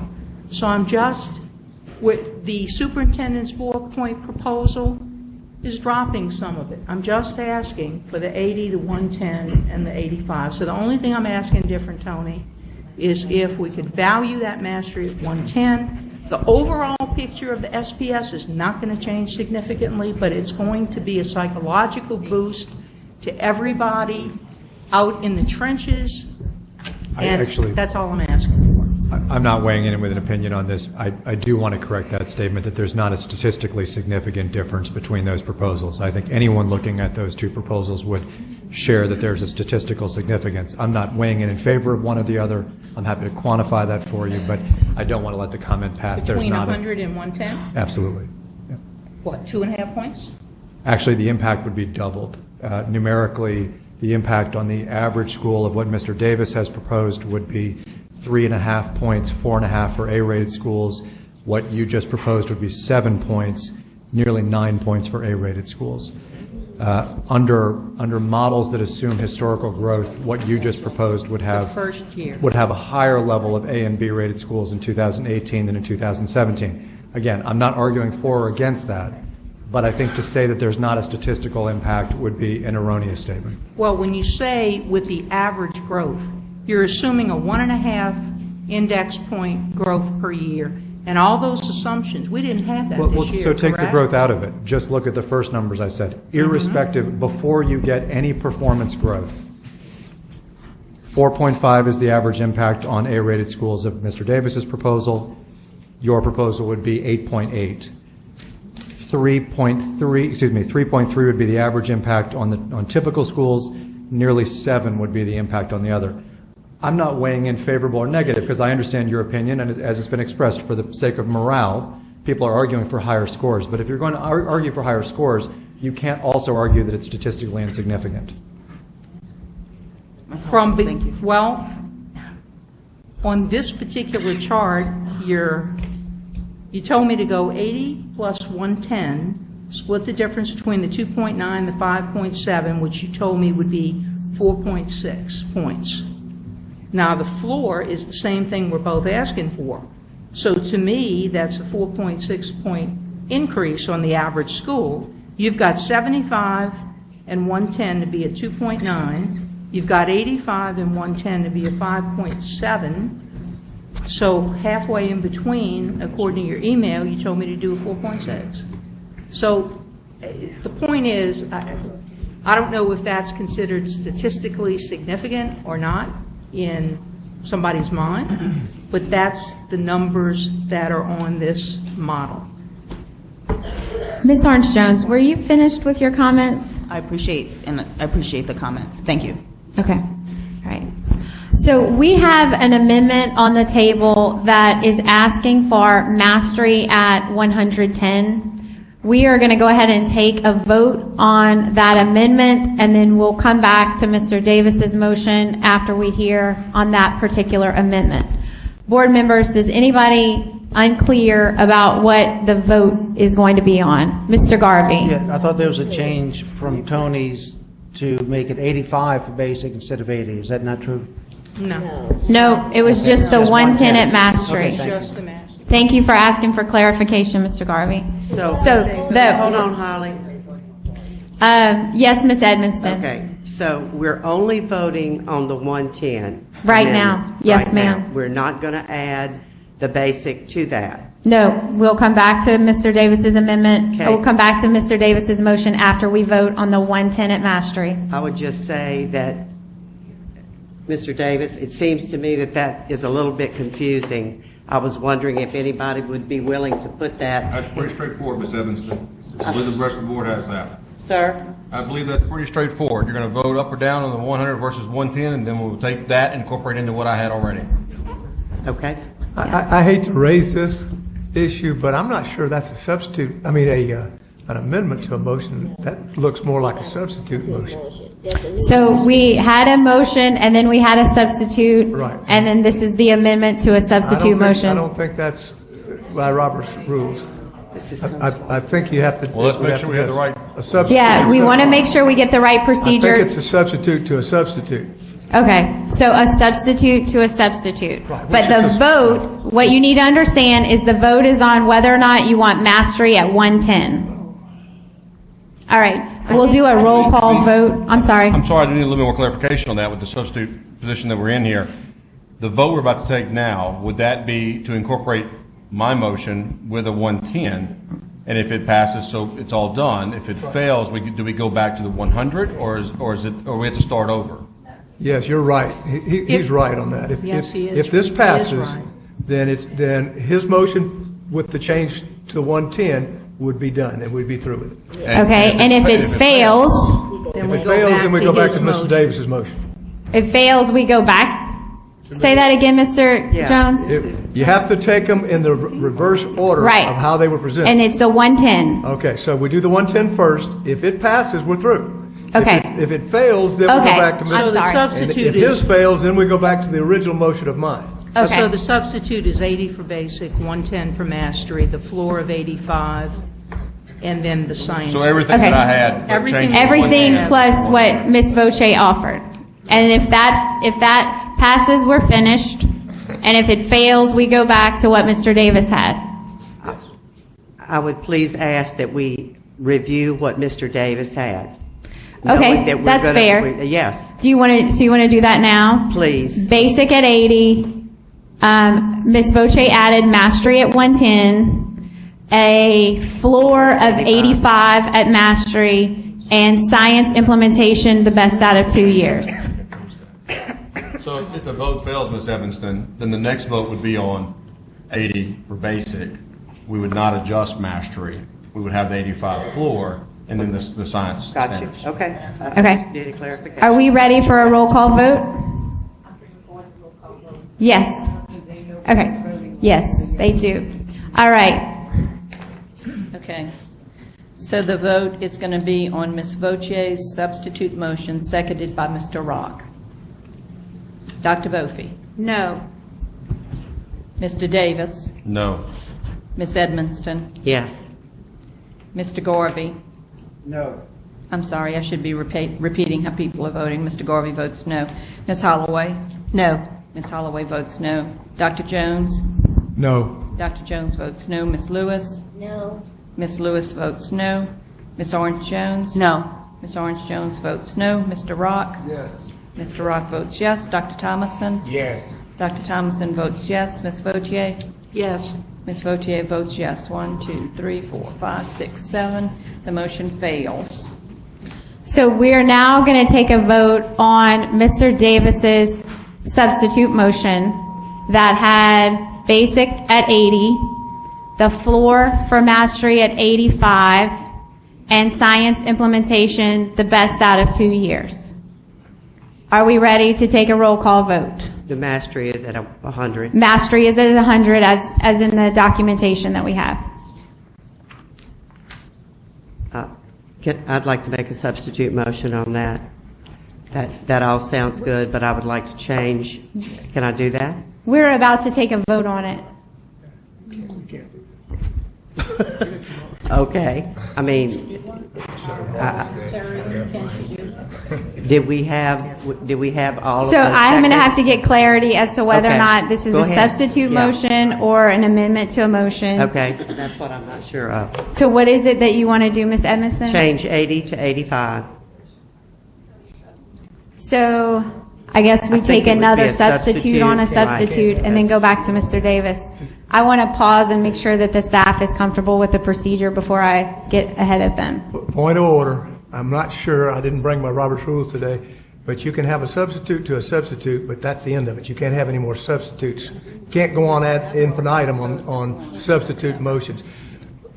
If you could possibly put that out there as an amendment, which would be weird, because I just told Ms. Davis, Ms. Yeah, that would be weird. Moshe's motion is, that her motion was a substitute, not an amendment. But I don't believe, and I don't have my Robert's rules with me, but I don't Okay. believe that you can keep having substitutes on top of substitutes.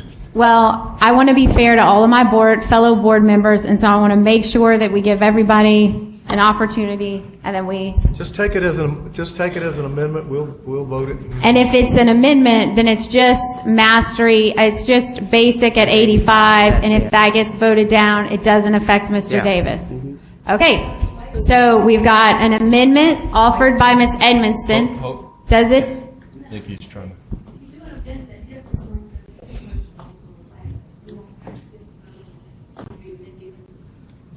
Perhaps She's saying if we do an amendment to his motion goes away, and that's Well, what. I'm not sure we've done the previous work correct either, so I don't know Robert's I think Rules we of did. Order. I'm very comfortable with the substitute motion so far. I'm getting uncomfortable with the fact that I don't think that you can have substitute. I think, and I'm like her. If you amend it, then his motion goes away, and someone would have to turn around and make another motion. He could turn around and make the same motion again after. Okay. It's a little weird, but. So what you're saying is you don't think I should be able to make anything different because it would either be a substitute. So you're I'm saying- gonna take my privileges as the chair. Okay, I was sorry. able to Yeah. consult with the staff on this. Okay, good. And through consulting with the staff, we're gonna call yours a substitute. We're gonna vote on it. We can have we can have those motions on the floor, and it'll work just like it worked with Ms. Voce. So I appreciate the various opinions on it, but at some time, the conversation's we gotta land somewhere. So what you would be doing, Ms. Edmonston, with this motion is putting basic at 85, mastery at 100, the floor at 85, and science the best of 2 years. Is that right? Yes. Is there a second for Ms. Edmonston? I don't hear a second. All right. Ms. Voce seconds it. Ms. Ford?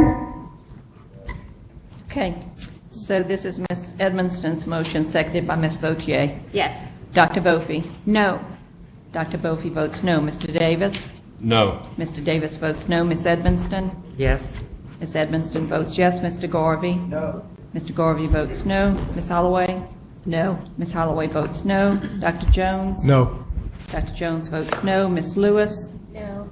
Ms. Lewis votes no. Ms. Orange Jones? No. Ms. Orange Jones votes no. Mr. Rock? Yes. Mr. Rock votes yes. Dr. Thomason? Yes. Dr. Thomason votes yes. Ms. Vautier? Yes. Ms. Vautier votes yes. 1, 2, 3, 4, 5, 6, 7. The motion fails. So now we're going to vote on Mr. Davis's motion. Is there any question about the motion before we vote?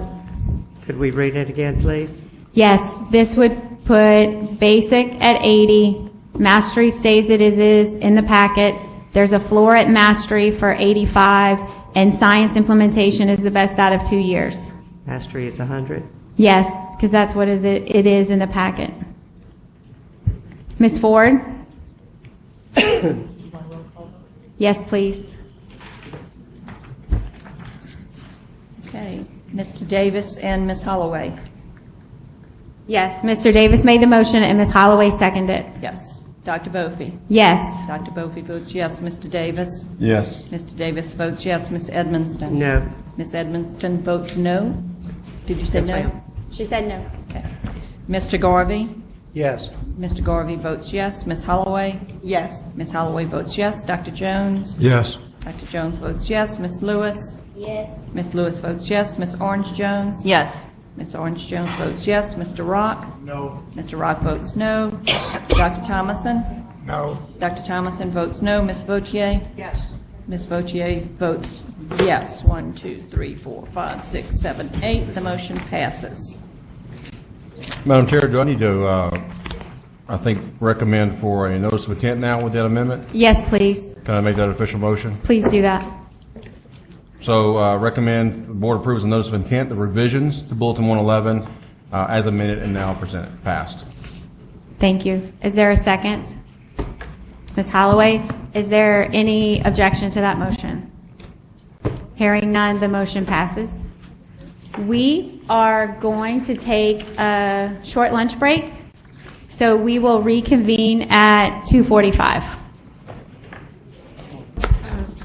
I'd like to call this meeting back to order.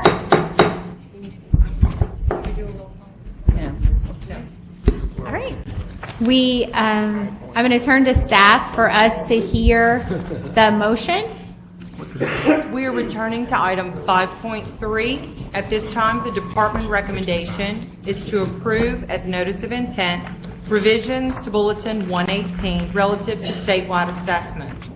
In addition, we're asking, the department recommends approving as an emergency rule and as a notice of intent revisions of Bulletin 111 relative to a one-year waiver of performance scores and letter grade for severe impact schools and districts, noting that there will be a change in the language to add that this policy shall also apply to all schools within the East Baton Rouge Parish School System, will be added in section 4503A3, and Superintendent will explain.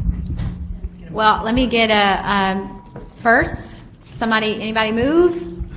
Okay, so we have Dr. Thomason. I'll second, but I got a question before we go now. Okay, Dr. Jones, can we get an explanation and then take questions after? Yeah, but I'm looking at procedurally here. But you just read is not what's in the wording that's in the document. That's right. She's adding something else, and we are going to set that forward. Okay. You need a second. Yes. Miss Dr. Jones was our second. So we have Dr. Thomason and Dr. Jones. Superintendent? Thank you. Members, this was language that was proposed for today that said the following. Then I'm going to add a discussion, the contents of a discussion I've had with Superintendent Drake.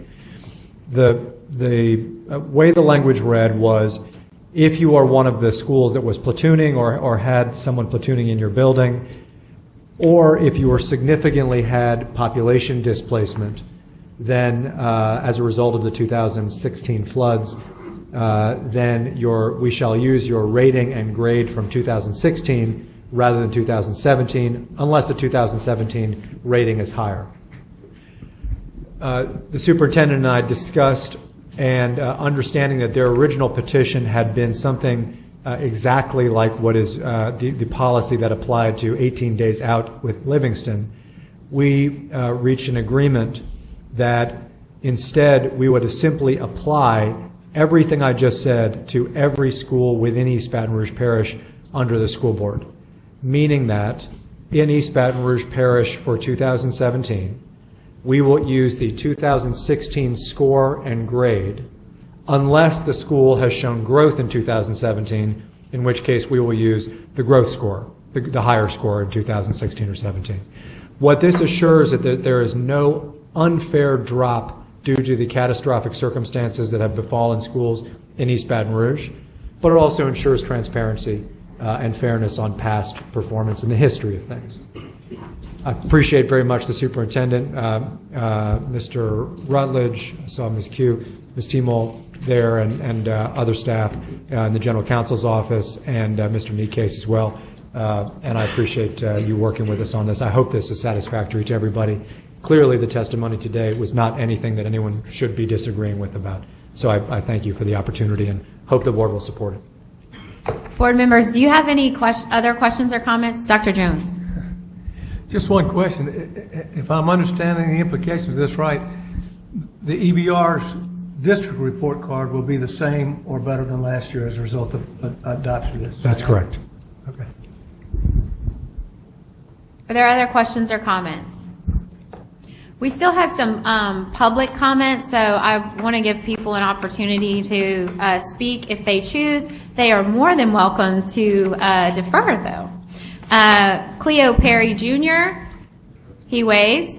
Janice Lindsay, she waves. Ben, I should know how to say this. Nikes, waves. Gwen Shamlin, waves. Adam Smith, waves. Lamont Cole. It's okay, Lamont. All right. Well, there is a time limit, whether you wave or not, sir. Board members, do you have any other questions or comments? Is there any opposition to the motion? Hearing none, motion passes. I think there's still more left to 5.3, though. No? So we have an emergency rule taken care of. Was 118 taken care of? I've read that into the record, yes. Okay. All right. Okay. So let's move on to our next item. That, Madam Chair, concludes your agenda. Sit will begin in 10 minutes.